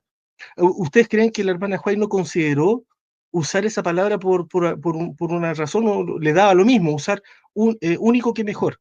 Y lo peor de todo, que el autor que hace este comentario no lo demuestra, no demuestra su tesis. Si realmente la hermana White hubiera usado único como un énfasis de mejor, como un énfasis, pero no descartando otras posibilidades, ¿dónde está la demostración? No la da, porque no existe. Entonces, yo quiero cerrar un poco mi comentario con esto. Acá no se trata de que nosotros estemos defendiendo lo que más nos convenga. Si se tratara de defender una posición que más se adecuara se adaptara a mi persona, claro, yo prefiero 1000 veces más creer que peco porque soy pecador y ahí tengo licencia para pecar. ¿Cuántas veces uno podría pensar, digamos, que es la posición más fácil? Pero acá no se trata de escoger lo que a nosotros más nos acomoda. Aquí estamos frente a la verdad y el error. Es la palabra de Dios la que pone un estándar. Dice: el que permanece en Cristo no peca. Y eso cambia toda la perspectiva de lo que debo entender yo entonces por pecado. Si el pecado no tiene posibilidad cuando yo estoy con Cristo, entonces yo debo examinar mis conceptos acerca del pecado para entender efectivamente qué es lo que Dios quiere que yo haga. Es decir, volviendo al aspecto original de lo que yo preguntaba, los teólogos sí tienen una gran responsabilidad en lo que están transmitiendo. Están transmitiendo como lo que tú citabas, ¿no? Lo mismo que el respetadísimo doctor Gerhard Fandel, ¿no es cierto?, que incluso trabajó en la Asociación General. Este es un artículo que creo que salió este año, si no me equivoco, en inglés, y donde yo nunca, de verdad, personalmente, lo había leído en varias ocasiones antes en otros teólogos, pero no tan abiertamente, en ese artículo pequeño en Perspective Digest, creo que se llama, y donde a él avala el pecado original abiertamente. Yo nunca había visto un teólogo adventista que se atreviera a hacer eso, y acá entonces hay problemas, ¿no? Es una autoridad teológica entonces incuestionable. Vamos a caer en algo parecido que el famoso jesuita Hans King dijo del Papa, ¿se acuerdan? Infalible, hizo un libro. Acá nadie es infalible, los teólogos no somos infalibles porque tengamos una autoridad teológica, una gran experiencia. Tenemos que tener mucho cuidado, ¿no? Pero José, ¿qué opinas tú? Yo sé que tú tienes mucho que decir, pero de nuevo, ¿cuál es la labor que los teólogos tenemos que cumplir o hemos cumplido en esto? ¿Será que todo es malo? Porque también hay que objetar eso. ¿Podríamos como teólogos, digamos, aportar mucho también? ¿Qué crees tú, José? Bueno, acá nos hemos olvidado de que todos somos sacerdotes, ¿no? El sacerdocio universal. No es labor de los teólogos, es labor de cada hermano. Bueno, acá hay un problema, ¿no? La iglesia cometió el error que cometieron las iglesias protestantes, bueno, la iglesia católica, que pasó la teología de la iglesia o de la parroquia a la academia. Y ahí quedó. Grave error. La teología nunca debió salir de la iglesia. Y es por eso que todos dependen de los teólogos actualmente, porque no tenemos a Ellen White. En la época de hermano White también no es que le hicieran, atendieran a sus consejos así directamente, había rebeldía también, pero estaba por lo menos su presencia. Ahora no tener su presencia, entonces hay una dependencia de la academia. Y eso no es un modelo bíblico bajo ningún punto de vista. La teología, si queremos, bueno, dentro del mensaje del testigo fiel y verdadero, la teología debe volver a la iglesia. Con ello no estoy diciendo que con esto digamos que los teólogos queden cesantes, ¿no? Sin trabajo, no estoy hablando en esos términos. Pero los teólogos, digamos, en conjunto con la iglesia, deben nuevamente estudiar la escritura. Así comenzó el movimiento adventista. El movimiento adventista comenzó dentro de la iglesia. La teología se hizo desde la iglesia, ¿no? Y a partir, no a la academia. La academia es un fenómeno posterior, ¿no? Muy posterior. Pero ustedes ven cómo estudiaban los pioneros, estudiaban la escritura, hasta ahora madrugaban, trasnochaban, y cuando obviamente ya no les daba más el seso, ahí venía la inspiración en el juez, ¿no? El don profético, los testimonios aparecían. Y ahí decía claramente, ahí le indicaban si estaban en la dirección correcta o no correcta. Ese es el método sencillo, es un método sencillo, ¿no? La iglesia, más de perder, bueno, perdemos mucho tiempo en la junta de iglesia, ¿no? Por problemas domésticos, situaciones baladíes, y no nos preocupamos de estudiar obviamente la palabra, la revelación, y ese debe ser el objetivo. La iglesia debe estar estudiando obviamente, hacer teología, así que no es una labor de un teólogo. Los teólogos obviamente por la formación más académica puede ser más sistemático, y obviamente al no tener esa formación ser más disperso, pero eso no le quita el derecho a cada hermano y hermana de tener, digamos, una comprensión directa. Cada cual va a tener que dar razón de sí. O sea, ningún hermano, y me pasó una, no, pero si, ¿cómo yo voy a discutir lo que dijo tal doctor, no? Pero dije, ¿cuál es tu posición? Le pregunté a alguien, ¿no? ¿Tu posición cuál es? Acá no me interesa lo que opina tal doctor. ¿Cuál es tu posición? Eso es importante. Cada hermano, y me refiero acá a los que están participando, tú eres responsable de tu salvación. La salvación es responsabilidad particular, personal, y debes tener tu posición clara sobre la base de un escrito. Está, obviamente, porque eso es lo que hemos estado fomentando también en este conversatorio, pero debes tener tu posición y no echar la culpa, digamos, no, que tal teólogo dijo esto, que tal eminencia, no, acá no se trata de las eminencias, se trata de las evidencias, que es muy distinto. Hemos estado mal acostumbrados a basar nuestra comprensión sobre las eminencias. Ustedes nombraron varias, ¿no? Tanto Daniel como Alan, varias eminencias. Pero nuestra fe no debe estar asentada en las eminencias, sino en las evidencias de así dice Jehová. Entonces, creo que necesita la Iglesia, obviamente, no enclaustrar la teología dentro de la academia, no es propiedad de los teólogos. Ha sido capturada la teología, y la teología, digamos, es labor de todo, porque es el mensaje. Y el mensaje de tanto no puede solamente ser manejado por un cierto grupo reducido de personas. Es labor conjunta, o sea, la profecía no es de interpretación privada, dice la misma Escritura, es colectiva.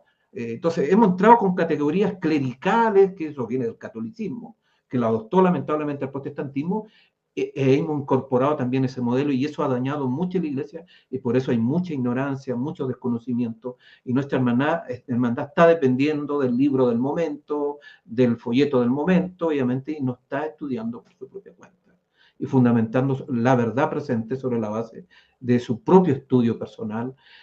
Con esto no estoy diciendo que no haya que leer, no haya que, o caer obviamente, en un espíritu, digamos, de rebeldía con todo, no, pero debemos tener una opinión particular y tener el espíritu beriano. ¿Qué es lo que hacían los berianos? Los berianos veían, escuchaban ahí a los apóstoles, y después, ¿qué es lo que hacían? Revisaban si las cosas eran así. Ustedes mismos, por eso hemos presentado en nuestras presentaciones evidencias, textos de la Escritura, del Espíritu, profecía, y ustedes tienen que cotejar. Pero no coteje con hipótesis teológicas, coteje con otro escrito está. Porque también me he encontrado con personas que obviamente intentan refutar, pero sobre la base de hipótesis, de constructos humanos, pero no hay evidencia escriturística. Entonces, ese es el punto. Y esa evidencia la encontramos nosotros. Y ahora, más que nada, tenemos todos los privilegios para que obviamente la teología vuelva a la Iglesia, el mensaje vuelva a la Iglesia, porque tenemos accesibilidad al Espíritu Profecía, tenemos el Centro Huay abierto para todos, están todos los libros disponibles. Entonces, tenemos acceso que antes no se disponía, para entonces la Iglesia pueda recuperar, y eso es importante, no puede haber una reforma, no podemos atender plenamente si no tenemos conciencia de ese mensaje. Y para tener conciencia hay que estudiar y no tener esa dependencia a la academia, a la teología, por muy importante que hayan sido algunas de sus contribuciones, pero no, la teología no comienza ni termina en la academia, es parte de la Iglesia. Bueno, yo hago esta reflexión porque creo que eso ha sido uno de los grandes problemas, y hay que recuperar, no sé cómo, porque ya esto lleva mucho tiempo perdido en este sentido, donde la Iglesia obviamente ya se olvidó de la teología, se lo dejó a los teólogos. Entonces lo que hace la Iglesia es cumplir la misión nomás. Los teólogos piensan y la Iglesia trabaja. Eso no es correcto, eso no es bíblico. Claro, entonces, esa dicotomía ha destruido el mensaje, y por eso tenemos estos problemas de fragmentación teológica actualmente. Al final es como parecido a lo que entonces decía o formulaba como por último una idea George Reed, ¿no? El teólogo se ha vuelto como la conciencia, ¿no? Y la conciencia en términos como medio freudianos, que sea lo que diga, te va a estar hablando acá la conciencia, y entonces así es y punto, y no pienses. Ahora, déjeme hacer otra pregunta más práctica, porque esto tiene que aterrizarse, ¿no es cierto? Hay un pensador por allí que decía que el teólogo, lo voy a aplicar al teólogo, está hablando los filósofos, pero el teólogo dice tiene que ser como un pararrayos. ¿Te has visto puesto un pararrayo en el techo cuando hay tormenta? Las grandes ideas relampaguean, brillan, son extraordinarias, tremendas teorías, ¿no? Pero el pararrayo que hace, agarra eso, neutraliza, lo soporta y lo distribuye la energía para que toque la tierra. Todas las grandes ideas, por más sofisticadas que sean, tienen que ser aterrizadas a la realidad, eso está diciendo, ¿no? Y tomando otra idea, porque estas figuras son ilustrativas, a veces nosotros los teólogos, o los que les gusta estudiar más la palabra, somos, dice este mismo pensador, somos cuando nosotros no acostumbramos muy profusamente a ir al cine, ¿no? Porque se da mucha cosa que al final no edifica mucho. Y uno, dice él, sería como ir al cine al mediodía, ¿no es cierto?, a ver una película y salir cuando está en toda su fuerza el sol. ¿Cómo queda uno? ¿Queda encandilado, no? No vería nada. A veces transmitir tanta idea y teología encandila, pero no ayuda a que la persona pueda ver mejor, ¿sí? Entonces, la pregunta sería, ¿hay solución para esto que estamos presentando? Porque si la Odisea, que somos todos nosotros, estamos en esta condición espiritual, ¿será que entendiendo bien la justificación por la fe todavía hay esperanza para la iglesia y para el cumplimiento de su misión? ¿Qué opinan de eso? Una pregunta súper grande y De relevante. hecho, personalmente creo que justamente lo que hace el Señor muy sabiamente es presentar el mensaje de la justificación por la fe primeramente a la Odisea, porque la Odisea es el pueblo, como tú bien decías, el pueblo adventista que tiene la misión de cumplir con la predicación del Evangelio a todo el mundo. Antes de que aparezca en otras partes de la Biblia, o sea, del Apocalipsis particularmente, eh, el pueblo adventista aparece justamente aquí en la iglesia de la Odisea. Es muy importante esto porque esto se conecta con nuestra identidad como pueblo. Si nosotros pensamos dónde aparece la iglesia adventista, lo primero seguramente que veremos será Apocalipsis 10, ciertamente. Ahí aparece el chasco, la historia del adventismo. Luego nos iremos, no sé, Apocalipsis 12, 17, aparece ahí el remanente que está ahí en guerra contra el dragón. ¿Y por qué está en guerra? Porque el dragón odia a los que guardan los mandamientos de Dios. O sea, estamos discutiendo justamente esto mismo que tiene que ver con si es posible guardar la ley de Dios, si es posible. Bueno, este pueblo guarda la ley de Dios y ahí aparece un remanente ahí demostrando, ¿no es cierto?, como instrumento de Dios. Luego aparece Apocalipsis 14, aparece el mensaje de los 3 ángeles. Todas esas son las bases proféticas, históricas que nosotros tenemos como pueblo. Pero la primera es Apocalipsis 3, cuando aparece la iglesia de la Odisea. Es como que Dios tiene intencionalmente el deseo de que nosotros como pueblo estemos preparados para cumplir la misión que viene después. Nosotros no podemos cumplir la misión de predicar el mensaje si no tenemos primero claridad de cuál es nuestro mensaje. Tenemos que ordenar la casa primero y luego cumplir la misión hacia afuera. Por eso, como dice este principio evangélico en Hechos, hay que partir por Jerusalén, Judea, Samaria y de ahí hasta lo último de la tierra. El evangelio comienza por casa.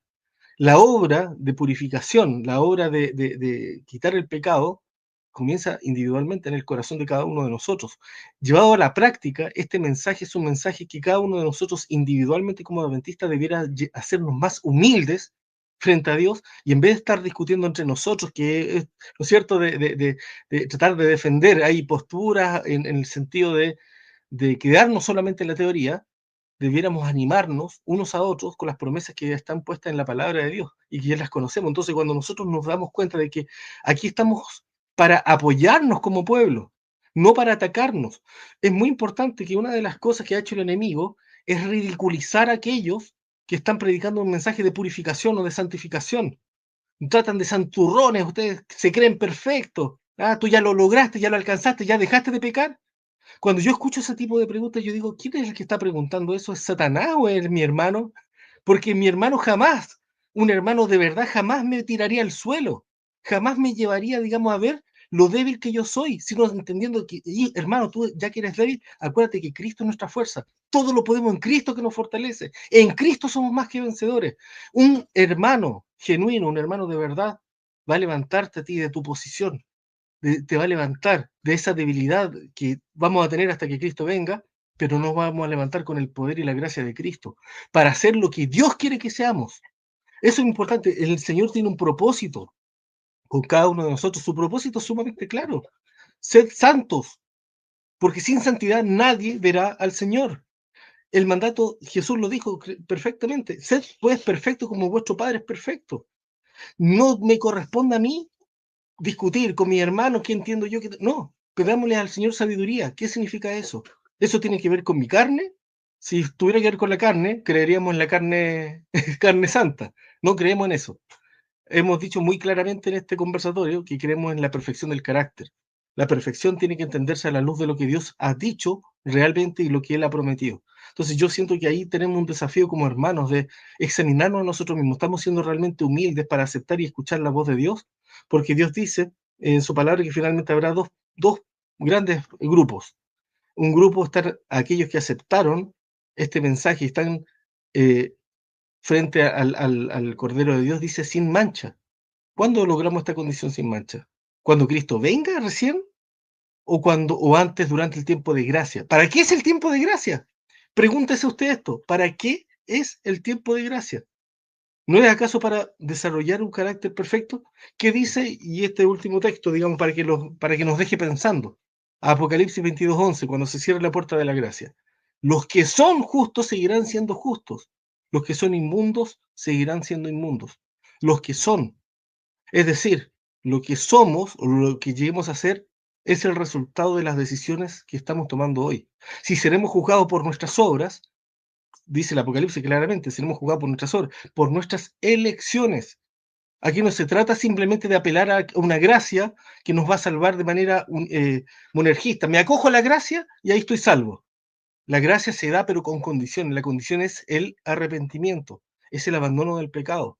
Cristo viene a buscar a pecadores, pero a pecadores arrepentidos. Muchos están pensando en una justificación solamente legal, declarativa, pero eso no nos hace idóneos para el cielo. Y el Señor dice que no va a llevar a nadie al cielo que no desee, que no tenga un carácter que esté en armonía con el cielo, porque si no el cielo sería un lugar de tortura para él. No encontrará en el cielo nada que realmente le dé placer si es que no aprendió a amar las cosas del cielo antes. ¿Cuándo? En el tiempo de gracia que estamos viviendo en la tierra hoy. Sí, es tremendo las implicancias que tiene todo esto y lo bueno es que hay esperanza, porque si no el testigo fiel y verdadero no le hablaría como le habla a la iglesia del tiempo del fin. Le está tocando a su puerta, a la puerta de nuestros corazones, está ofreciendo los productos del cielo a su iglesia y a cada uno de nosotros. Hay esperanza, pero nuestra condición es deplorable, ¿no? Es deplorable y necesitamos escuchar. ¿Qué opinas tú, José, de esto, de si hay esperanza o no, de qué podemos hacer en esta relación entre la justificación por la fe y su comprensión para la vida práctica? ¿Será que todavía la iglesia puede, todos nosotros podemos, a través de un estudio más profundo, acabar, por ejemplo, con este secularismo, tratar de que el ambiente en nuestra iglesia sea diferente, cambie para poder cumplir la misión del Señor? ¿Todavía podemos cambiar? Es una pregunta muy profunda, sin duda. Digo profunda porque tiene varias aristas. Entre ellos, obviamente, esto viene de las decisiones que la Iglesia, a través de la historia, esto de mucho tiempo, hemos perdido mucho tiempo. Y no solo es responsabilidad de nosotros como miembros de Iglesia, sino también responsabilidad del liderazgo a través de la historia, donde no se han colocado los puntos sobre las IE. O sea, los énfasis, por eso hablamos, el haber sacado la teología de la iglesia, son problemas que vienen por decisiones a través del tiempo. Preparar la iglesia para el tiempo del fin, los énfasis, uno de los aspectos, lo he comentado con ustedes también, ¿no? Y con otros hermanos, estamos preparando a la iglesia, y parece raro lo que voy a decir, porque esto está fuera de órbita, pero es una necesidad. Hemos preparado a través del tiempo a la iglesia para salir de la ciudad. No vamos a ahondar porque no es el tema, pero ahí está un punto importante. O sea, no, la iglesia, claro, lo hemos dejado como iniciativa propia, cada cual, el que tiene dinero sale, iniciativas propias. Pero acá tenemos que en conjunto trabajar para lograr. Y son llamados inspirados, pero obviamente, nosotros obviamente por atender los discursos, la narrativa, obviamente, y ser leales a la iglesia, nos hemos quedado en las ciudades para evangelizar, para mover. Pero el plan de Dios es distinto. Coloco este ejemplo que es duro, reitero, es complejo. Y a lo mejor me metí en las patas de los caballos, pero es un tema, digamos, para reflexionar, porque es un tema, digamos, que la mayoría no lo tiene en sus agendas. La mayoría de nuestros hermanos y todos planificamos dentro del contexto de las ciudades, tiramos todas las fichas para vivir en la ciudad. Y el plan de Dios es distinto, pero hay también, no es solamente una responsabilidad de los hermanos, es responsabilidad también del liderazgo en ese sentido. Entonces, por eso, este llamado no solamente para un sector, todos los sectores de la iglesia están involucrados. Liderazgo, hermandad, ¿qué hemos estado haciendo obviamente para empujar a nuestra iglesia a los ideales que Dios quiere. Dios quiere sacarnos de las ciudades. Con ello no estamos diciendo que debemos abandonar el campo misional, al contrario, obviamente desde el campo hacer la misión en las ciudades, y no al revés. Un ejemplo, tú hablabas de la reforma pro salud, otro tema olvidado. La teología enclaustrada en nuestras academias. Entonces, viéndolo de esa perspectiva se ve poco auspicioso, y no que quiera ser pesimista, pero bueno, por eso el Señor también están los movimientos que Él va a tener que hacer, y lo está haciendo a través de historia, ¿no? Para que como pueblo nosotros podamos despertar y volver a focalizar y colocar los acentos donde deben estar. Y ahí nuestra labor es orar. Debemos orar por nuestros líderes, orar por nuestros hermanos, orar por aquellos que están todavía en esta lucha, por aquellos que ignoran estas y otros tantos. Por eso digo, hay varias aristas, varios temas donde nosotros hemos perdido terreno. Entonces, este llamado a la reforma implica muchas cosas. Estamos al debe y por eso debemos clamar, y no clamar como dice el profeta, ¿no? Debemos llorar. Yo creo que estamos en un momento donde como iglesia debemos llorar por nuestros pecados, por los pecados del pueblo, porque estamos muy lejos de los ideales y de los deberes que Dios le ha entregado a esta última generación. Tenemos deberes específicos y lo hemos desatendido porque no hemos abandonado el mensaje. Y cuando uno se olvida del mensaje, entonces hemos incorporado una manera distinta, ¿no? Un mensaje secular, un cristianismo secular. Y el cristianismo secular obviamente no va a atender reforma pro salud, irse al campo, salir de las ciudades, en fin, esos temas no son relevantes.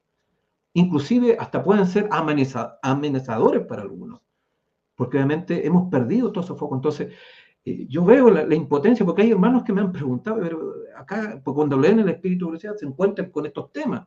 Y bueno, ¿y cómo? Hay hermanos que están totalmente así como, Señor, ¿cómo me gustaría seguir este consejo? Pero ¿qué estamos haciendo como iglesia? General, ¿lo estamos apoyando? No hay apoyo. Todo esto es iniciativa muy particular. Y no podemos ser un pueblo si obviamente se ha dejado que cada hermano, de acuerdo a su inspiración, de acuerdo a sus recursos, sus posibilidades, avance en estas diferentes líneas. Imposible. Entonces, yo invito a eso, debemos orar más, para sensibilizar, para que el Señor nos ayude, para que el Señor nos muestre el camino. Primero nosotros tenemos que tomar una decisión, no tenemos que preparar nuestro corazón, tenemos que refocalizar nuestra vida, porque obviamente aceptar el Evangelio para este tiempo implica cambiar el foco en muchos sentidos. Hay algunos que ya lo han hecho, pero la mayoría está todavía lejos de eso. Entonces, es una preocupación real, o sea, lo quise plantear acá, a lo mejor puede haber traído más dificultades, pero me sinceré frente a eso porque lo he visto, lo he razonado, lo he contemplado porque he estado en varios lugares también, he tenido contacto con diversos tipos de hermanos en diversas latitudes, hasta en Norteamérica. Entonces, Latinoamérica ni hablar, cuántos contactos, cuánta necesidad, y he visto gente, lo que le ha costado obviamente avanzar en estas direcciones. Algunos lo han hecho y están ahí bien aferrados. Hay otros obviamente que están complicados y no es fácil. Entonces, el Señor no puede entonces hacer esta reforma colectiva, no nos puede sacar de este estado de la licencia. Si no estamos, y por eso hemos aterrizado, yo aterricé bien el punto acá, en estos aspectos concretos. O sea, inclusive esto también nos debe llevar a plantear nuestra parte doméstica, nuestras labores. Tenemos que replantear nuestros trabajos. Hay que replantear muchas cosas, entonces no es una tarea fácil, pero hay que llegar hasta este punto, porque la reforma toca hasta estos planos. Y mientras no los bajemos a estos planos donde la inspiración nos entrega, digamos, ciertas indicaciones, no vamos a avanzar. Por eso quise traer a colación justamente estos temas que son, reitero, complejos, controversiales. Obviamente a lo mejor algunos no lo van a mirar con muy buenos ojos, pero es una realidad porque está en la inspiración y estamos lejos de eso. No, y te agradezco mucho eso y todo lo que estamos diciendo, porque recordemos, es un conversatorio, estamos conversando abiertamente, pero siempre con un tremendo amor, con tremendo cariño que tenemos a la iglesia en general. Nosotros todos somos líderes que servimos en nuestras iglesias, amamos lo que hacemos, predicamos el Evangelio y es nuestra razón de vivir, ¿no es cierto?, es lo que hacemos cada día. Unas últimas palabras, Daniel, para poder ir cerrando este conversatorio. ¿Qué quisieras decirles a nuestros auditores que están ahí conectados acerca de lo que hemos conversado y lo que ha sido en general este conversatorio de 3 días? Bueno, yo creo que Hay varias cosas que vienen a mi mente, pero para decir algo más especial, focalizado justamente en lo último que ustedes acaban de mencionar. El cristianismo es práctico. Ese no es teoría, es llevado a la práctica, implica una relación con Cristo, una relación que va a ser la diferencia. Y en nuestra vida, lo que Dios nos pide es que tengamos la humildad de dejar nuestras presuposiciones, ¿no es cierto?, al lado y de buscarle con todo el corazón. Dios desea que le busquemos, o sea, independientemente de que su gracia esté disponible para todos nosotros. Voy a leer acá una pequeña cita simplemente de- del libro Joyas de los Testimonios, tomo 1, dice: Precioso Salvador, su gracia basta para los más débiles, y los más fuertes deben recibir también su gracia o perecer. Y miren lo que dice a continuación, dice: vi cómo se puede obtener esta gracia. Id a vuestra cámara, y allí a solas suplicad a Dios, crea en mí, oh Dios, un corazón limpio y renueva un espíritu recto dentro de mí. Salmo 51:10. O sea, la gracia está disponible, indudablemente hace su obra, tratando de atraer nuestros corazones hacia Dios, pero acá lo que dice que debemos suplicar, debemos pedir por esta gracia. No se trata de que nosotros esperemos simplemente que el Señor va a actuar en nuestra vida de manera, como decíamos, de manera monergista, unilateral. No, el Señor desea que le busquemos, dice la Biblia, de todo corazón. La vida del cristiano consiste en una búsqueda incesante de Cristo, una búsqueda permanente de su presencia, de su compañía, y tenemos que entender que aquí en esto no hay nada antropocéntrico. Lo que Dios dice, Jesús dice que nos va a presentar, que Él se enorgullece y se alegra cuando nosotros presentamos estos frutos producto de la relación que tenemos con Él. En esto glorificado mi Padre, dice, en que llevéis mucho fruto. O sea, no es glorificado el hombre, es glorificado Dios cuando permitimos que Él more en nuestras vidas y Él produzca los frutos que Él desea producir. Así que la invitación a nuestros hermanos en la fe, a nuestros hermanos adventistas, es a entender que aquí hay un mensaje claro, simple, que hasta el entendimiento más simple puede comprender, que es una invitación a aceptar esta promesa que Dios quiere hacer en nuestra vida, esta promesa de transformación en nuestra vida para hacernos nuevas criaturas, idóneos para el cielo, para vivir por la eternidad con Él. Esa es la invitación. Amén, así es. Y José Miguel, algunas últimas palabras para poder cerrar este conversatorio. Bueno, voy a compartirle una declaración del Espíritu de Profecía, que creo que, obviamente, atendiendo a los 3 días que hemos estado desarrollando este conversatorio. Esto está en Mensaje Celeste, página 212, dice: se cumple tan ciertamente el propósito de Satanás cuando los hombres se adelantan a Cristo y hacen la obra que él nunca le ha confiado, como cuando permanecen en el estado lauricense, tibios, sintiéndose ricos y enriquecidos y sin necesidad de nada. Las dos clases son igualmente piedra de tropiezo. Algunos apasionados que tienen el propósito de ser originales y que dedican a eso todas sus energías, han cometido un grave error al tratar de presentar delante de la gente algo pasmoso, maravilloso, fascinador, algo que ellos creen que otros no comprenden, pero ellos mismos no saben de qué están hablando. Especulan con la palabra de Dios, aventurando ideas que no son un ápice de ayuda ni para ellos ni para las iglesias. Pero ahora quizás exciten la imaginación, pero hay una reacción y esas mismas ideas se convierten en un obstáculo. La fe se confunde con la fantasía y sus opiniones pueden torcer la mente en una dirección errónea. Sea alimento para la mente las claras y sencillas declaraciones de la palabra de Dios. Es peligroso especular con ideas que no están claramente presentadas. Y ese es el punto, ¿no? Hay verdades que siguen esto. Este texto es maravilloso, ¿no? Hay mucha fantasía, muchas declaraciones que no están sustentadas en un escrito. Por eso es importante basarnos siempre en nuestras fuentes inspiradas. Y eso los invito a cada uno, hermanos. No dependa de declaraciones hipotéticas, sino vaya a un escrito está, cerciórese por usted mismo. Si lo que hemos dicho nosotros y otras personas, que en diversos discursos, ¿no? En diversas presentaciones, están de acuerdo a un escrito está tanto de la Biblia como del espíritu de profecía.